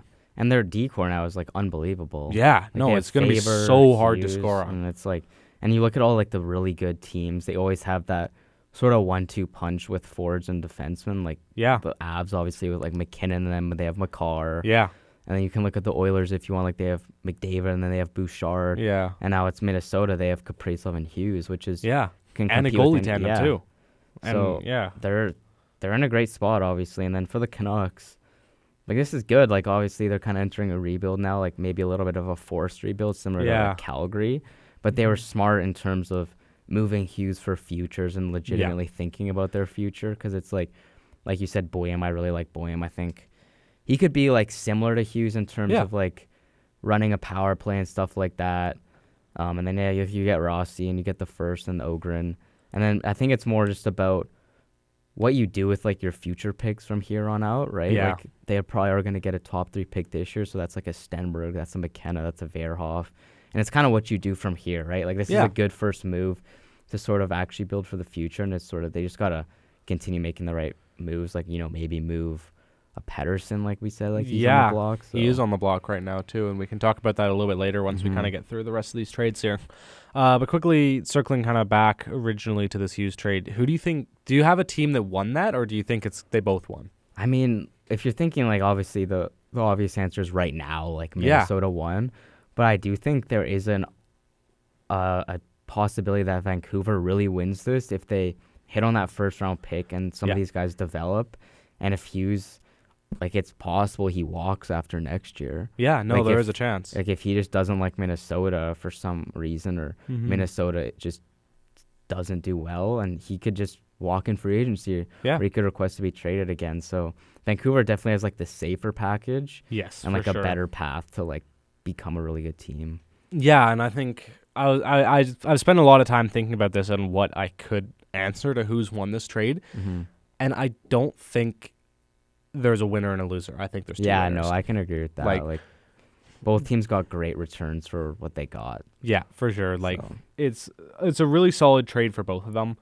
I think Vancouver, especially looking at the future, they've won the future, of course, and lost out right now. And I mean, it's gonna hurt. Though. Yeah, it could work out. Yeah, and I mean, it's gonna hurt losing a player like Quinn Hughes. To Obviously, the locker room, to management, to the whole fan base. Like, it's not gonna be easy turning away a player like that, but it's something you gotta do. Yeah, I think we can relate to that too as Flames fans. Like, when Kachuk got traded. Like, obviously, like, at like when the trade happened, like, it looked like we won it, but it was like, it sucked to lose Kachuk, and like, then of course Johnny Hockey as well. Gaudreau Same too. year. Like, he walked. Like, we didn't even get anything. So, like, we know how it feels to, like, lose like a franchise cornerstone like that. Yeah, or even a couple of them. At that point, like, losing the same offseason too. That was a crazy offseason. Yeah, it definitely was. Circling back to the Skinner trade, do you have a winner and a loser for that? Honestly, not really. Like, maybe I would maybe only say Pittsburgh because they get like a pick out of it, I guess. But it's pretty lateral from both teams. Like, I think Pittsburgh, like, before the season started, I said I don't think they're going to be that good. Like, I thought they were going to be a bottom 5 team. So for them, in terms of maybe, like, they're not going to be, like, as competitive for the next few years, it, like, doesn't really matter. Whereas, like, for the Oilers, being that they didn't really necessarily improve, I think that maybe hurts them a bit more. So I'd maybe just lean Pittsburgh. Yeah, I mean, this one is hard as well, and I'm really tempted to say they both lost. Well, I think I am going to say they both lost this trade, but I would say Edmonton lost more. Yeah, I can agree with that. Just because of that pick. That pick for me is quite ugly. That could have very easily been a 4th or 5th round pick, I think, and that deal could have still been done. I think they offered up too much, and then didn't really gain anything. Yeah, it was just lateral. Yeah, and then he's injured. Yeah, and then of course he got injured 3 games in, but he is back now. He did play a couple of days ago and was playing in true Oilers goalie fashion. He was, yes. Came playing right out of the net. all the way up at the blue line in overtime. So that happened. And then, of course, as soon as I boarded a plane, there were 2 trades to go back home. When I went back home, there was the Mason Marchment trade and the Philip Deneau trade as well. So Marchment went to Columbus. That was kind of a weird one. That was out of the blue as well. But he started thriving in Columbus, and now he's injured. Yeah. He was doing great for my fantasy team, and now he's injured. So, so yeah, Marchment to Columbus and a 2027 second-round pick and a 2026 fourth-round pick back to Seattle. Yeah, I mean, I feel like Columbus is like unfortunately in like a really weird spot. Yeah, they're bottom 5 right now, and especially after last year, they took such a big jump. Like their young guys like Fantilli and Johnson all took big steps. Monahan had a good year last year. Yeah, Werenski was really good last year. Yeah, and it looks like they're kind of pushing towards being a playoff team again. Yeah. And it just hasn't worked out, but like it's looking like they're still trying to push to be good. Like I think you kind of have to. Yeah. So like obviously they're getting like a player that can fit into their top 9, and hopefully that does work out for them when he comes back. But yeah, I mean for Seattle it makes sense. So like I don't know where they're in the standings right now, but I don't think they're gonna be that good when it's all said and done. They've kind of honestly fallen off a little bit, which is messing with all of our predictions. Yeah. But so I think for them to get some futures, just get some picks, like it's good. And I think Columbus, like why not just see if you can get out of this rut? Yeah, go all in. I think it was an interesting one, just simply because Seattle picked Marchment out of a group essentially in the summer and chose him to trade for, which was a little bit interesting to pick this guy out of a group, trade for him, and he's going to be one of those pieces that's going to turn around your team. They made a couple trades in the summer for, not huge names, but decent-sized names like Marchment. And then now to just trade him away, it's just kind of come out of the blue a little bit. I think it was a little bit of a random one. Is maybe one you could see if Seattle's struggling at the deadline, maybe happening, or later in February. But yeah, I agree with that. It was a little bit early, I think, for Seattle to really just pull the plug on him. And I mean, he wasn't doing great in Seattle, but I think it was still a little bit early to pull the plug. In terms of this trade, do you have a winner and a loser? I would say I think Seattle just wins. Yeah. I'm going to say Seattle just because, again, like I said, I don't think they'll be that good. They're just selling a bit, so. Yeah, for sure. I have to agree with you and say Seattle. Generally, I would say Columbus because he had such a good start, but now he's injured. Yeah. So they've essentially just given up a second and a fourth for an injured player. And especially right just if Columbus all of a sudden was like really good after this trade, then I'd maybe say, okay, they won it, but just because they haven't been good. Yeah, exactly. And then the Deneau trade. So Deneau went to Montreal, and then Montreal sent a second-round pick back to LA. Yeah. Yeah. I mean, I like it for Montreal as someone who's put a lot on Montreal this year. And I mean, it's worked out so far. Like, they've turned it around. They've been really, really good recently. They've been a fun team to watch for sure. I think Deneau is another piece. They didn't necessarily absolutely need, but I think he will help. Yeah, they needed a piece like him. I think they need help down the middle. Yes, and obviously, like Deneau isn't their second line center of the future. Yeah, like it's definitely Michael Hage. Yeah, but this is kind of like a good little, well, what do you call it? Just fix for right now. Like kind of a loner. Right, yeah, exactly. Like, and I mean, they didn't really give up too much, and I think they didn't. Deneau, like he played in Montreal like a few years ago. Like he was.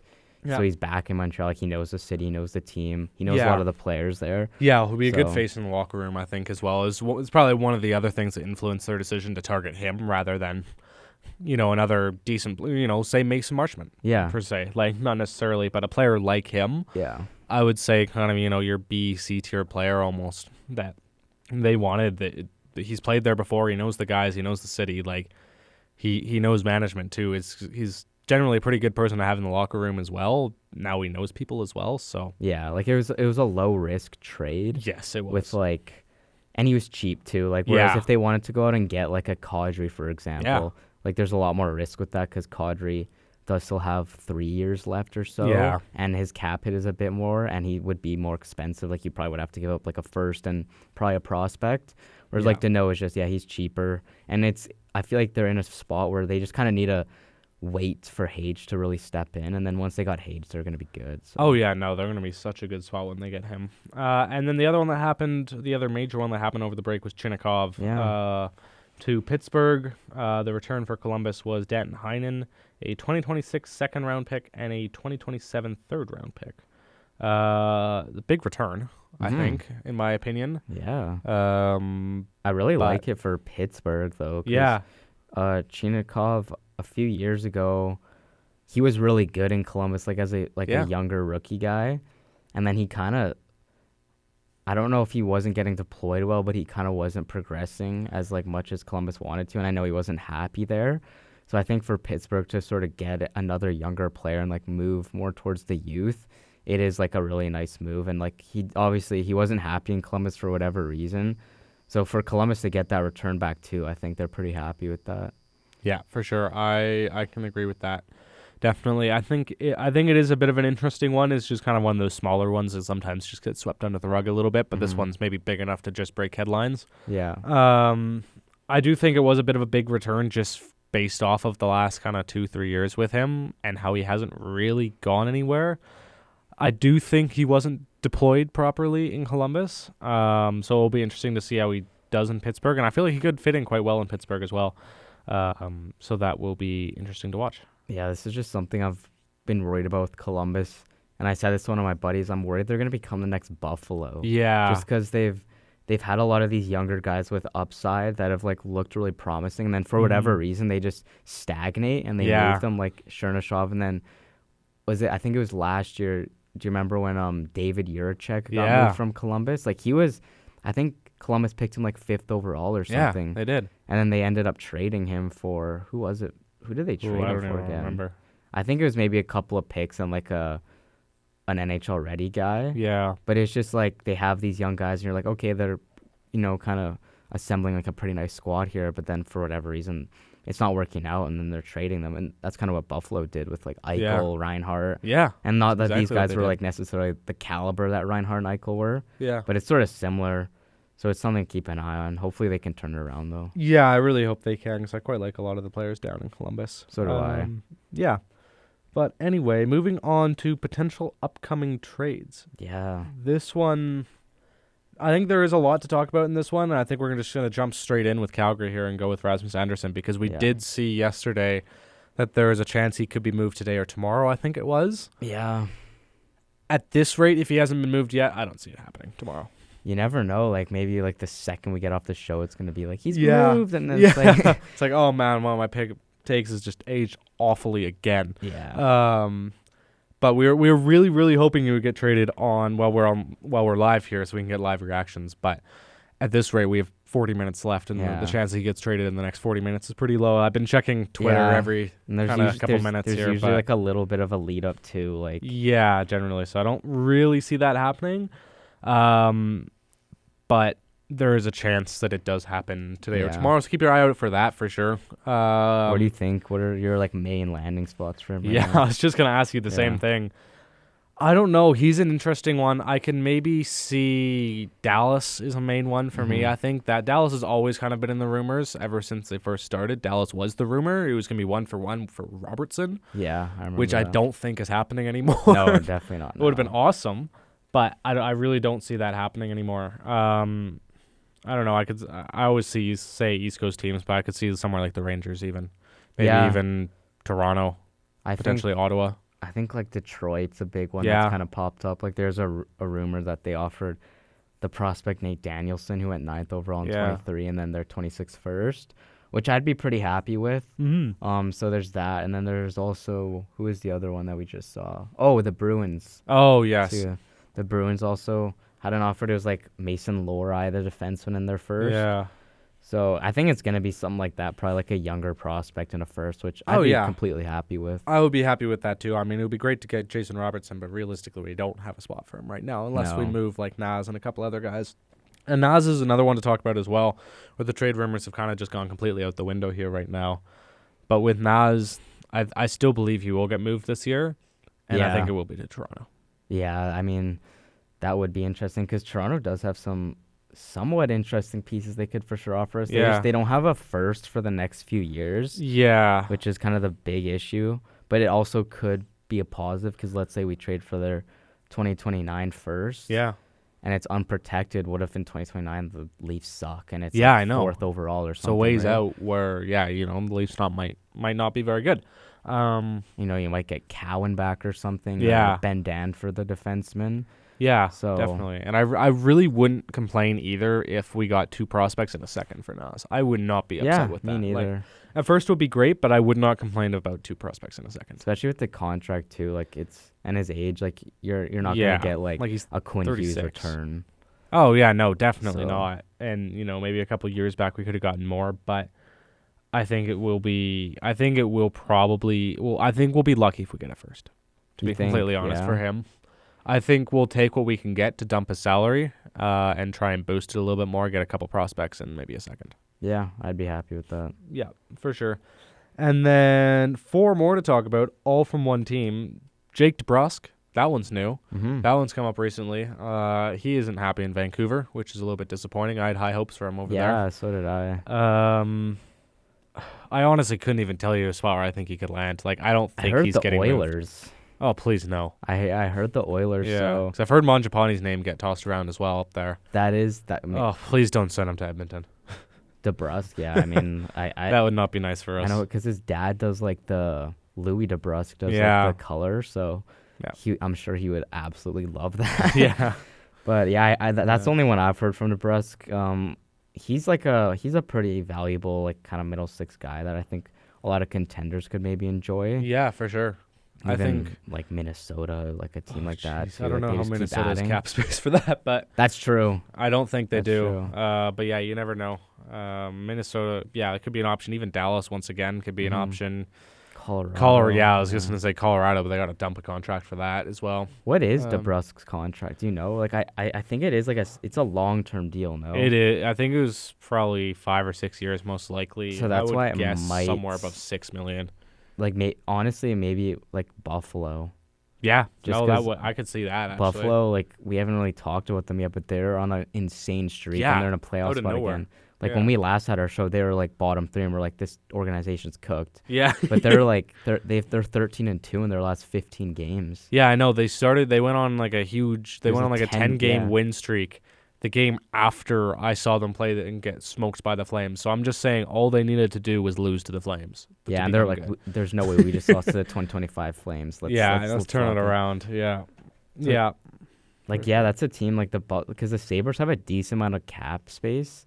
yeah. And I think maybe like the next player that we'll talk about here is a better fit for them, but I think I could see them coming out of nowhere and just being a buyer. Yeah, definitely. I think especially at the deadline or, kind of late February, even early February, you could see some of these guys go. And another guy, I really don't think he's going to get moved, but Elias Pettersson. He's on Yeah. the block. They're taking calls. I don't know why anyone would want that contract except for a loaner. Like I have a buddy who's like he's a big Canucks fan, Yeah. and he always stands up for Pettersson, and Mhm. he claims that Pettersson has been like better since the start of the year. He But- has. I'll give him that. Yeah. Compared to last year when he went a full month and a half having the same amount of goals in 2025 as Ilya Sorokin, Yes, I would say he's definitely been better this year, but he hasn't been great. like he's still. I still don't think he's point per game yet, which I think you Yeah. like at least want when you're Oh, paying this yeah. guy 11.25 a year. I would say at least 75 points per year. Yeah. Like bare minimum 75, Mhm. especially for the hype and potential that he was given. I think he hasn't been great. But this is the kind of player where I think I could maybe see Buffalo going Yeah. after. Yeah, Just no, because they have the definitely. cap space and they could have an insane center duo of like Pettersson and Yeah. Tage Thompson. Like if you could really turn Pettersson around, maybe just place him as that second line center. Mhm. And like the Sabres have a lot of good wingers actually. Like that is Yeah. something that they they do have a lot of. So there's a lot of great options where I think that's an issue that Pedersen had here in Vancouver. Yeah. Was it always felt like he never had like elite wingers to play with, Yeah. which he never really did. So I think the Sabres maybe, but again, that contract, like it is a big gamble because if it doesn't work out, then you're it's stuck like, with him because no one wants him. Yeah. Because I think with Pedersen, what he might need to kind of turn it around a little bit here is a move. Vancouver, he was decent at the start, and then something happened at the start of last year, and he just did not have a good year. He's not having a good year this year. He's getting paid a lot of money to sit there and kind of not do anything, Yeah. essentially. So I think if he is going to turn it around, it would be a big win for, someone like Buffalo. But you really don't know is the issue with him, is you don't know what's going to happen. And then if, other teams are going to be watching, especially if he is on like some sort of loaner deal or whatever for a playoff run, he doesn't turn it around, you're stuck with him. Yeah. So, yeah, I think another team that would be a good fit potentially, if the contract wasn't an issue, they do have the cap space for him, but it's Chicago. Yeah, honestly, I could. But you never know. Yeah, the thing is though, he's playing second line Yeah. because he's not topping Bedard. And also the thing too is Chicago has a lot of good centers like coming up. Yeah. Like they have Frundell, and then Nazar has been a pretty good. Oh, exactly. Center. Yeah, Nazar's been great. So you don't know like where unless you move Nazar to the wing maybe, and then Pedersen. He can play wing. He can play right wing as well. So he has, you could so do that as well. That could be your second line is Pedersen and Nazar, but Or you could even put Pedersen up with Bedard because Pedersen loves to move past the puck. Like, the past few years, that's kind of been he hasn't really shot much, and he's been more of the pass guy. Just put Bedard on the wing then, I guess. Yeah. He's got a better wrister, so you want a guy with a better wrister on the wing, I guess. Yeah. But that would make sense. So I think Chicago is an option, but it would be a little bit of a weird trade. It would be I would be intrigued by that because that could turn out really, really nice potentially. Yeah, for sure. But yeah, I don't know if you also heard, but I think when Hughes got traded, I thought there's something that came out saying that he wasn't getting along with Pedersen anymore. I wouldn't be surprised. There's a lot of issues in that locker room. Well, that's what it almost seems like Pedersen is the common denominator here. Yeah. Especially with Miller last year. It's like, so is like Pedersen just that's maybe something a team that would maybe want to trade for them would like bring into consideration is like, what's this guy going to be like in the locker room? Yeah, and I think it is something interesting to talk about as well with if he is the issue, because we did talk about earlier in the year, probably like back in October or early November or something, the whole deal with him and Miller not getting along, and everyone's like, oh yeah, Miller's the problem because he was a problem in New York before they shipped him off. What do you know, he's a problem again in Vancouver. Mm-hmm. So were they wrong though is my question, and they just went off of the bias that he was a problem in New York before, now he's just become a problem again potentially, like, yeah, right, or whatever. So I really don't know. Yeah, like, could they've just shipped off the wrong guy? I think moving Miller was potentially the right play. What they got back was not. That was a terrible deal for the Canucks. But I think that I don't know. I would like to kind of see that happen as well, just to kind of see how he is somewhere else, and if there are these issues, that will kind of answer a question of was Miller actually the problem or was it Pedersen? Mm-hmm. So that'll be interesting. Another guy though who's not an issue in the locker room, Connor Garland. Mm-hmm. Give me Anaheim. Yeah, Give me Anaheim. That's a great and the thing too is, dude, I loved Anaheim and I was so high on them, but they went on a horrible streak. Yeah.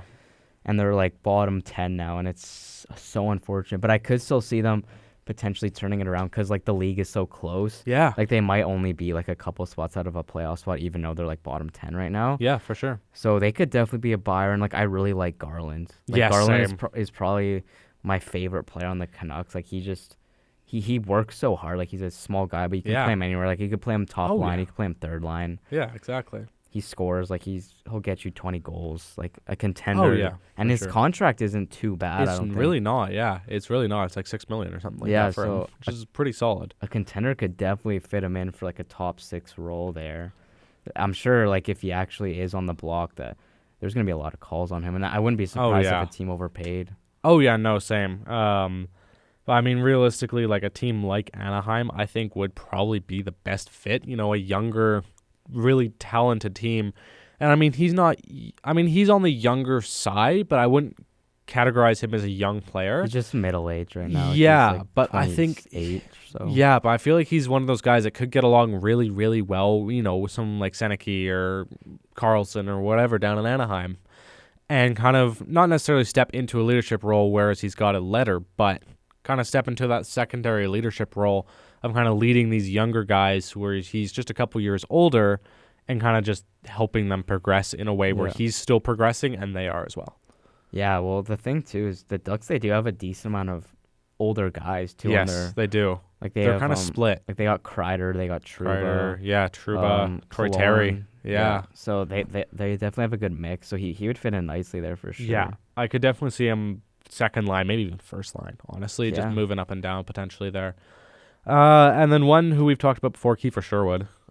We've been talking about him getting moved for quite some time, and it looks like he was going to because you said he was scratched. I know. I got really excited, and I was like, "Oh, he got scratched!" And I was texting my girlfriend, and she's like, "No, don't move him." She's a diehard Canucks fan. Yeah, loves Kiefer Sherwood. And I'm like, "Okay, Kiefer Sherwood's getting moved today. He just got scratched. There's been no report of an injury, and then there was a report of an injury 5 hours later." So. So I got really excited. I was like, "Oh yeah, we're gonna have a recent trade." Yeah. Nope. No. So I think that will be one to watch as well. I could see a team still overpaying for him. I don't really have any new thoughts on that compared to what we talked about last time. Team like Toronto, a Florida, Boston, maybe even, Montreal. I don't actually know. Never mind. Don't listen to that. Not Montreal. They have no room for him in Montreal, but I could see Toronto for sure. Like, Toronto's a team. Toronto third line, probably. There's a lot of team. Like, Sherwood's kind of that prototypical, like, similar to Coleman. Yeah. Where I think, like, he gets moved at the deadline. Yeah, for sure. Kind of a middle six guy. Yeah. Yeah. And then how about we talk about Blake Coleman? Because rumors have been swirling around him the past week. He's on the IR now, too, which he is unfortunate. Yeah, he's our leading goal scorer as well, I believe. Or is that Coronado now? It might be Coronado. It might be Coronado now, but Let's Coleman take a look. is up there for sure. Yeah, he was leading us in goals for quite the season, or for a good chunk of the season at least. And no, he is. Look at that. He's 13 goals. How does Tyler Bertuzzi have 24 goals? I'm sorry. How was that effect? Honestly. Like, sorry, I just saw that pop up. But I think he's another one. I think if he goes, it will be deadline. Yeah. I don't think it'll be before. I don't think it'll be the day before. I don't think it'll be a week before. I think it will be on the deadline. Yeah. If he goes, because it'll be kind of a late one. Just a buyer, just kind of needs that extra piece. Yeah. Essentially, one of your cup teams probably. I would say once again probably Eastern Conference. I could see Carolina. Yeah. He seems like a Carolina kind of guy. Like definitely Carolina or Dallas. Yeah, Dallas maybe. too. Yeah. Especially because he's from Texas. Like, yeah, he could fit in well could there. Be a bit biased there. Yeah, for sure. It'll be interesting to see though, like when he gets back, because I don't know if like is Calgary listening to calls on him. Is that? I think they are. I think that's what I've heard. I just don't know how much they're getting. Yeah. Because realistically, they're probably gonna get 1 or 2 calls max. I would guess from a couple teams, and then probably they'll get 1 or 2 serious teams most likely. I feel like definitely though around the deadline though, I'm sure they're gonna get. Yeah, they'll get much more then. But like right now, realistically, you probably got 1 making an offer for him. He's making right now 4.9 for the rest of this year and then next year. So it's not like it's sort of a longer term rental potentially because he is going to be like 35 at the end of his deal next year. So it's not like a Kadri situation where there's still like 3 years left. It's only like a year and a half. Yeah. So for sure. Definitely some good value there. I think Calgary's got to play their hand right here and just move him. Yes, definitely. I agree. There's gonna be an offer that pops up where it's like it's gonna be crazy. I just know it. Oh yeah, no. I think with Coleman, we just gotta hold out. Honestly, hold out until the deadline when people get desperate. I don't know if he has any clauses on. I don't contract, think he does. So if he does, it's a small one. Yeah, like probably 10-team no trade okay. max. Probably, I would say. And then another one. I feel like we talk about Toronto almost every single potential trade we bring up. But Dougie Hamilton has been rumored to go to Toronto. To be completely honest, I do not know anything about him. I just know he was kind of was the number 1 defenseman in New Jersey for a couple years, and now he's not. Yeah, he's dealt with some injuries, and he's getting older, obviously. Yeah, past his prime. That's definitely the type of defenseman I could see Toronto going after, just because he's sort of that offense guy, and they don't really have like Morgan Riley isn't really what he once was offensively anymore. So let me check what Hamilton's contract is. I'm not too sure. I think it's at the later end, so it's probably higher than it should be, but it's probably not huge. Would be my best guess. Oh yeah. I mean, it is 9 mil. Oh yeah, no, that is So that is much more than it should be. so if a team wants to get him, they're gonna have to free some cap space. So Yeah, the Devils might have to take on another bad con. So I don't know how that would work personally. yeah, I saw another rumor which I actually really liked, the possibility of him going to the Sharks.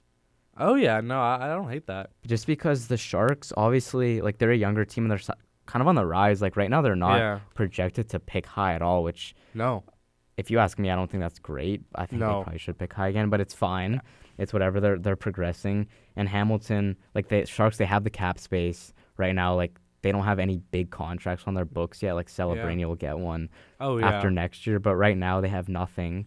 So it's like if you bring Hamilton on for 9 mil for the next 2.5 years, that's not going to hurt their future at all. No, it's And really their not. decor is pretty shallow. Like they don't have a good decor. Yeah. So I think Hamilton, if he wants kind of an opportunity to play somewhere new and get like a good look and some offensive chances and maybe like bring his stock up again, Yeah. I think the Sharks would be a good possibility for him there. Yeah, for sure. I could definitely see something like that happening as well.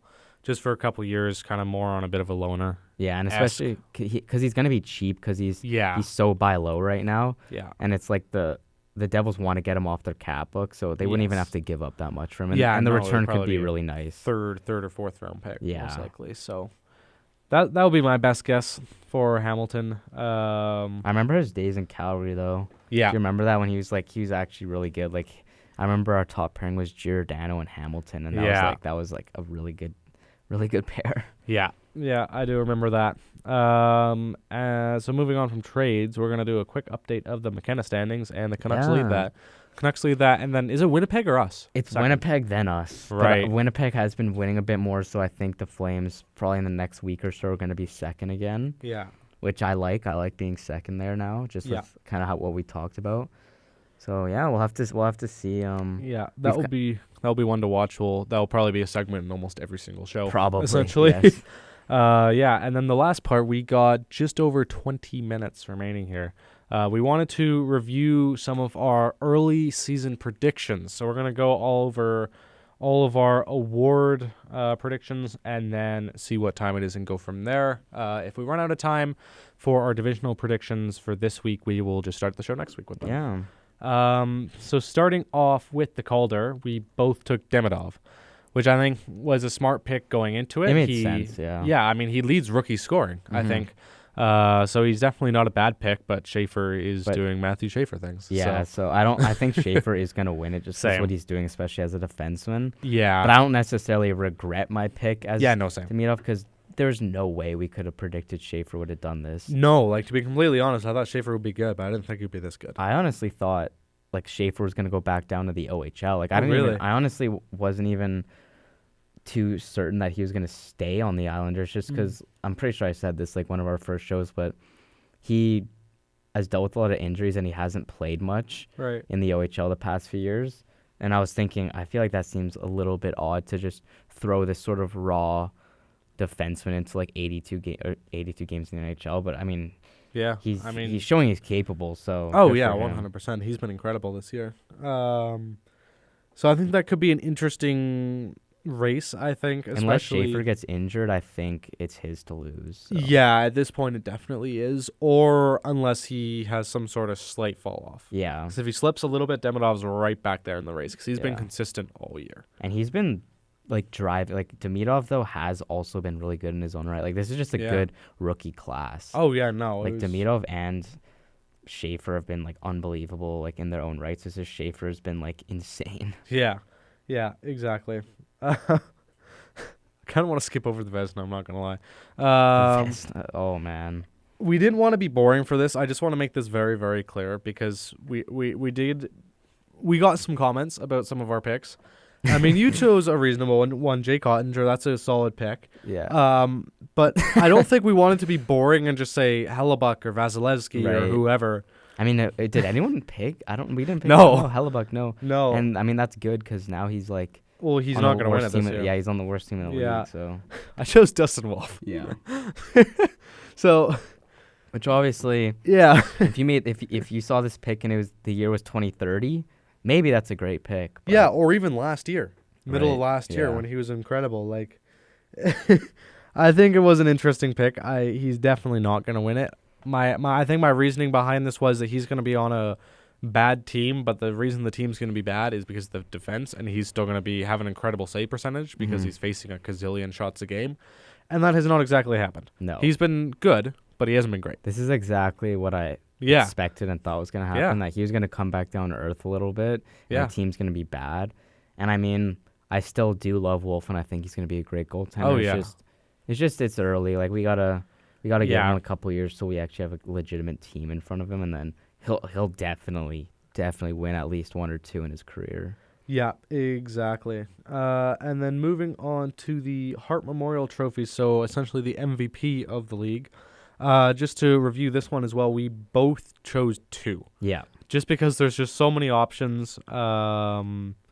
Yeah, you chose McKinnon and Eichel. Which I'm really happy with, especially Yeah. the McKinnon one. Like he legitimately, I think, is probably gonna win it right now. So Yeah, no, 100%. And Eichel is like to start the year. When I remember when I made this pick, he was nuts. And I mean, he Yeah. still has been good. Like I have it up here, 51 points in 38 games. Yeah, But I feel like Vegas has they're still good, but I feel like they've lost a lot of games in OT. they have, yeah. So At this point, I don't see Eichel being really in the race, and I don't No. see him getting back into it. no. Someone else I don't think we either of us really consider is Macklin Celebrini. Yeah, I mean, how could we have Like that? Like what he's Yeah. doing right now is nuts, and I don't think he's gonna win it just because McKinnon exists. Yeah. And because the Sharks aren't like that. Like they're still good right now, but they're not. Yes, like yeah, the- they're not doing what the Avalanche are doing. Yeah. Because that is absolutely ridiculous. And I mean, I think Celebrini has a high chance of winning it maybe next year or the year after Oh, if he honestly. continues this form, because the Sharks will be a solid team and a really solid contender as well. But let's say that the Sharks, let's say they sneak into the playoffs this year. Yeah. And let's say he just drags the team on his back and he has 100 points. I could see an argument for having him winning it over McKinnon. Yeah, honestly. no, 100%. Like- I could as well. He's been phenomenal this year. He's really taken that step, and I feel like that's something that might not be looked at, but should be looked at, is kind of just the improvement. Because, I mean, he was good last year. Mm-hmm. He wasn't quite as good as everyone expected him to be. He kind of got a little bit overshadowed by Wolf and Hudson, for sure. Yeah. He didn't win the Calder like everyone expected him to. And, yeah, I mean, now we're here, and he's one of the best players in the league. Yeah, and people have him over Bedard, and even I'm starting to Oh, think yeah. maybe, Yeah, same. Same. maybe he is, so we'll have to see. Yeah, for sure. Yeah, and then I'm trying to remember who I had. I got to pull up my notes here again. I had Caulfield or Nylander. Well, the Nylander one's gone out the window. The Yeah. guy hasn't done anything this year. The Caulfield one's Um, still a good little sleeper though, kind of. Yeah, I mean, I liked the idea behind it. yeah, once again, I didn't want to be boring. Mhm. But I don't think it's out of the question just because he's been really good. I just don't think he's going to be considered just because he's not putting up the points. I mean, he is putting up points, but he's not, in your top 5 or whatever, in kind of any category. But he's just been really, really good all around, which unfortunately doesn't really get considered quite enough, I don't think. Do you know what his points are at right now? I can check. I have him in fantasy. I have the whole Montreal Canadiens first and second line in fantasy. Holy. Well, I have 3 different leagues, so it's split. Oh, okay. I see. Gotta figure out which one it is. Oh yeah. I mean, he's under point per game right now. I thought he was Yeah. over point per game. He was for quite a while. Yeah. I mean, Montreal went through that kind of rut where they were in a bit of a losing streak, but they've Yeah. come back and they're top of the league again. So Yeah, but I mean, looking at his kind of season stats here just on the fantasy app, which isn't a lot. His average time on ice is 18 minutes and 19 seconds, so that's pretty good. 21 goals, 22 assists, so not great, but decent. And then his plus-minus is plus 13, which is really good. yeah. His penalty minutes is 10. That is quite good as well, That and I is think very that is good. something that should be brought into consideration as Yes. well.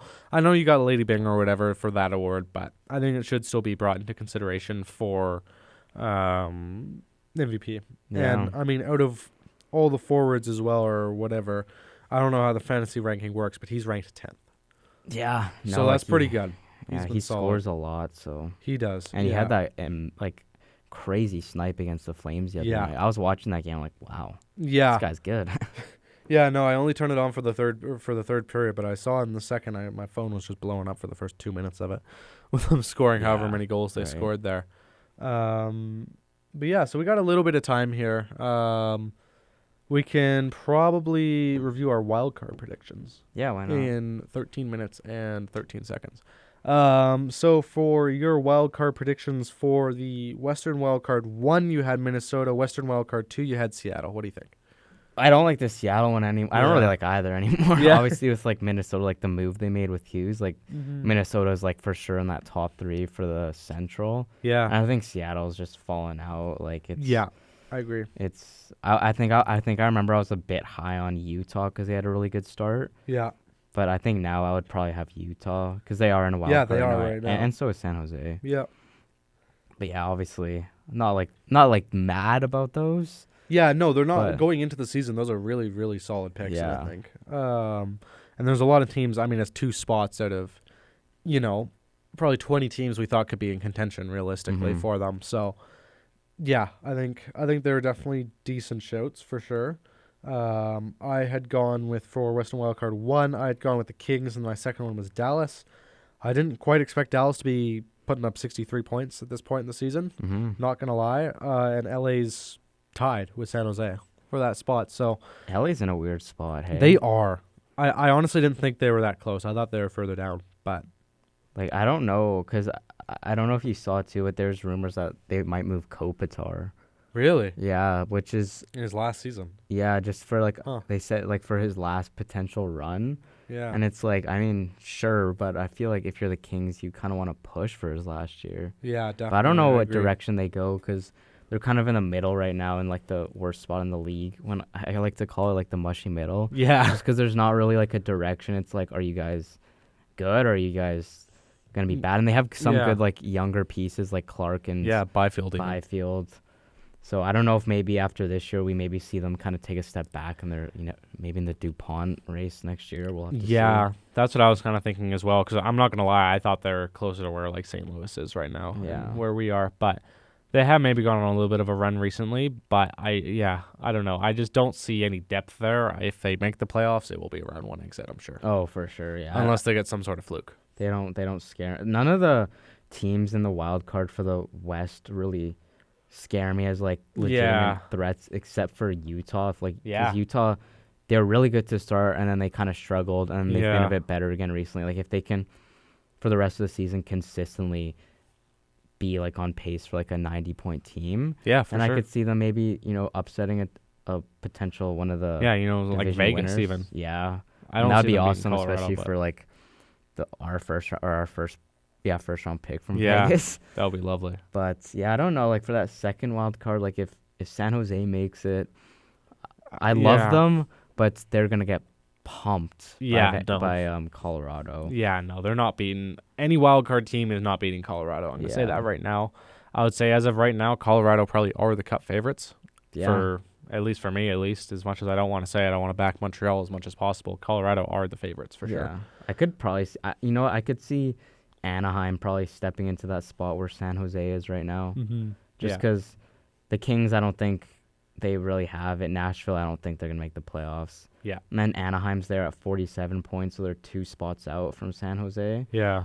And they were really good, so I think I could maybe see them getting back to their game. Yeah, for sure. I think Anaheim will definitely be in the fight as well. I think Nashville will drop off though. I could not tell you how Nashville is 1 point out of the playoffs. Right Yeah, now. I didn't really because they were for a quite bad. for a while. They were like second last, just Hanging around right with next us. to us. Yeah.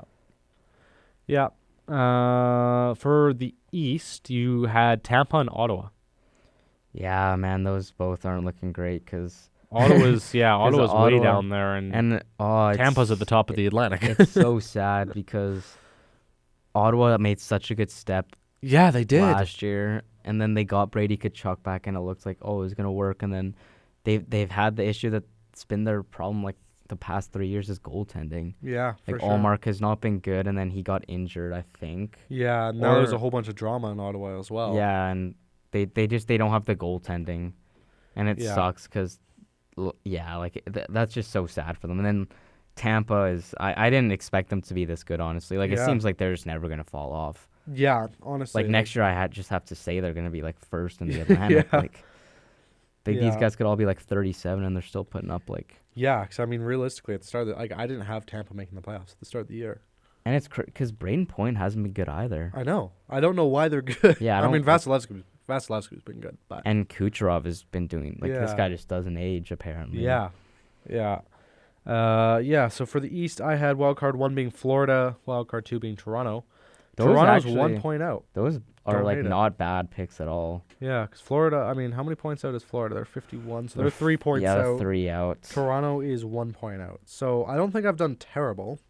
Florida's been a little bit worse than I expected. Toronto had a really rocky start to the season, but they've turned it around. I did not expect to see Buffalo and Boston in the wild card, though, Me at this neither. point in the year. I 'Cause honestly I think thought- we both had them last and second last. Or I whatever. mean, I'm happy for Buffalo that they're there, but I Yeah. didn't expect it in Boston. Yeah. Yeah, I thought Boston was gonna fall off, especially after picking 7th last year. I was they're probably gonna make some moves, but apparently not. Yeah, But that this one, is an interesting race. it is, because there's a Really. lot of really unexpected teams. Because, I mean, the Islanders are second in the Metro. Yeah, which is I don't know how that's happened. yeah, that's not really good. They need to rebuild, but They do, but, I mean, sure, go for it. why not? Whatever works. Like, yeah, and then, yeah, you got Columbus down there in 9th. Like, Philly's in 5th in the wild card race. Like I down could there. see like Florida, Philly, Pittsburgh, Toronto, Boston, or Buffalo, any of those teams Yeah. being in that spot. Like I think, as sad as this to say for these bottom like 4 teams, New Jersey, Ottawa, Columbus, and the Rangers, I think they're kind of out of it at this point. Yeah, no, I agree. Which is a little bit unfortunate, but is what it is. I mean, yeah, New Jersey, like they don't have the goaltending either. It's similar to Ottawa. Yeah. Like Markstrom's just kind of getting older, and he's aging, so you can't really do much about that. And I feel like a lot of their younger guys just haven't taken that next step that you'd hope. Yeah. Yeah, for sure. All right. Well, I think we're going to wrap it up there with Yeah. predictions-wise, just because there's no way we can get through all of our Pacific Division predictions in 6 minutes. Yeah. I think that'll take at least 15 minutes for next Probably. show. So we will open next week with our Pacific Division predictions and kind of go from there, see how long that takes. Kind of reviewing all of that and whatnot. And then, of course, next week we're going to talk about the Olympics as well. And, yeah, so we got exactly 6 minutes left, so I am going to plug the Crowchild Classic. Crowchild Classic it's a Thursday. I'm trying to remember the exact date of it here. I want to say the 29th. Yeah, it's in a couple weeks. Yeah, the 29th. I believe the women's game is 4:30. I want to say the men's game is scheduled to start at 7:30. I don't see it starting at 7:30. I see it starting at 8. If the women are starting at 4:30, there's It's no gonna way. get delayed for Yeah. sure. Anyway, but got Naomi, our Cougars expert here. We got our Cougars expert Yeah, joining she's- the show here real She's gonna quick. quickly plug it. Yeah, I hope she's going to the right one here. Just turn it on. There we go. All right, we got our Cougars Can you expert hear me? joining the show. Yes. Oh my God! Yeah, Oh, it's Cougars wild, expert. That's loud. I don't Plug know. Crowchild for me. Sorry. Put on the Crowchild. spot. My brain just shut off for a second. January 29th, women's game is at 4:30. You can listen to it on Canada West TV. If you know any of the athletes, you should go steal their login because then you don't have to pay for a subscription. Exactly. Buy your tickets. It is practically almost sold out. They sold out last year, Yeah, super they early. did. It is a week and a half away, and if you don't get tickets, you will never get tickets. Exactly. Yeah, women's game is at 4:30, so come watch the girls. Men's game is supposed to start at 7:30, like Ryan said. It'll probably start around 8, but women's Yeah. games actually do tend to go a lot faster than the men's games do. yeah. Yeah. I've noticed see. that recently. So, yeah, come watch it. Bring your friends, bring your family. Yeah. Bring everyone. Don't Literally- support UFC. Yeah, wear blue. Or blue. Wear blue. Always Yeah. wear blue. Don't wear red. If you wear red and I see you and you go to MRU, I will have some choice words for you. Yeah. Yeah. Yeah. All right. Sweet. Thank you. There we go. All right. Well, that was fun. But yeah, essentially Crowchild Classic coming up in a week and a half. I am so excited. I had to work last year. I didn't get to go. I am so hyped to go and cheer on MRU. I'm just so ready. This rivalry is so much Yeah, fun. no, it's awesome. Both teams are so good this year. Both men's and women's teams are incredible this year. Both fighting at the top of the country, let alone our men's team is the top of the country right now heading Crazy. into this weekend. We play Sask this weekend. As for our divisional standings, I believe it is U of C, MRU, and then Sask. And UBC is top of the other side. I don't remember what the division's called, but UFC is top of the other side. So they are, or UBC, they're playing UFC this weekend. So this is a huge weekend for us because we're chasing down UFC here. So we just swept UBC. So if UBC comes back, sweeps UFC, we sweep Sask. One, we pull further away from Sask, further to hosting, first round even, potentially. And we get close to that number 1 seed and that bye in the first round. I think that will be huge. Super, super intriguing race there. For sure. Unfortunately, UBC had already confirmed their place in the playoffs before the playoffs. So they've, or before Christmas, before we even left. So at the start of December. So they're long gone. They've won their division. But this Prairie division, I believe it's called, is super, super close. MRU's chasing down UFC. Sask isn't far behind us. Games this weekend, Friday, Saturday, against Sask at FCA, right across the road here from MRU. Will be a lot of fun to go. I'm going tomorrow. Should be super competitive. Yeah. I think that's all we got today here, though. We're going to end about 2 minutes early, which is all good. 2 hours is a long show. It is. I'm happy we had a lot to talk about because otherwise this would have been a real long show of ad-libbing. So thank you all for listening. If you made it this far, we really do appreciate it. And we will see you next week.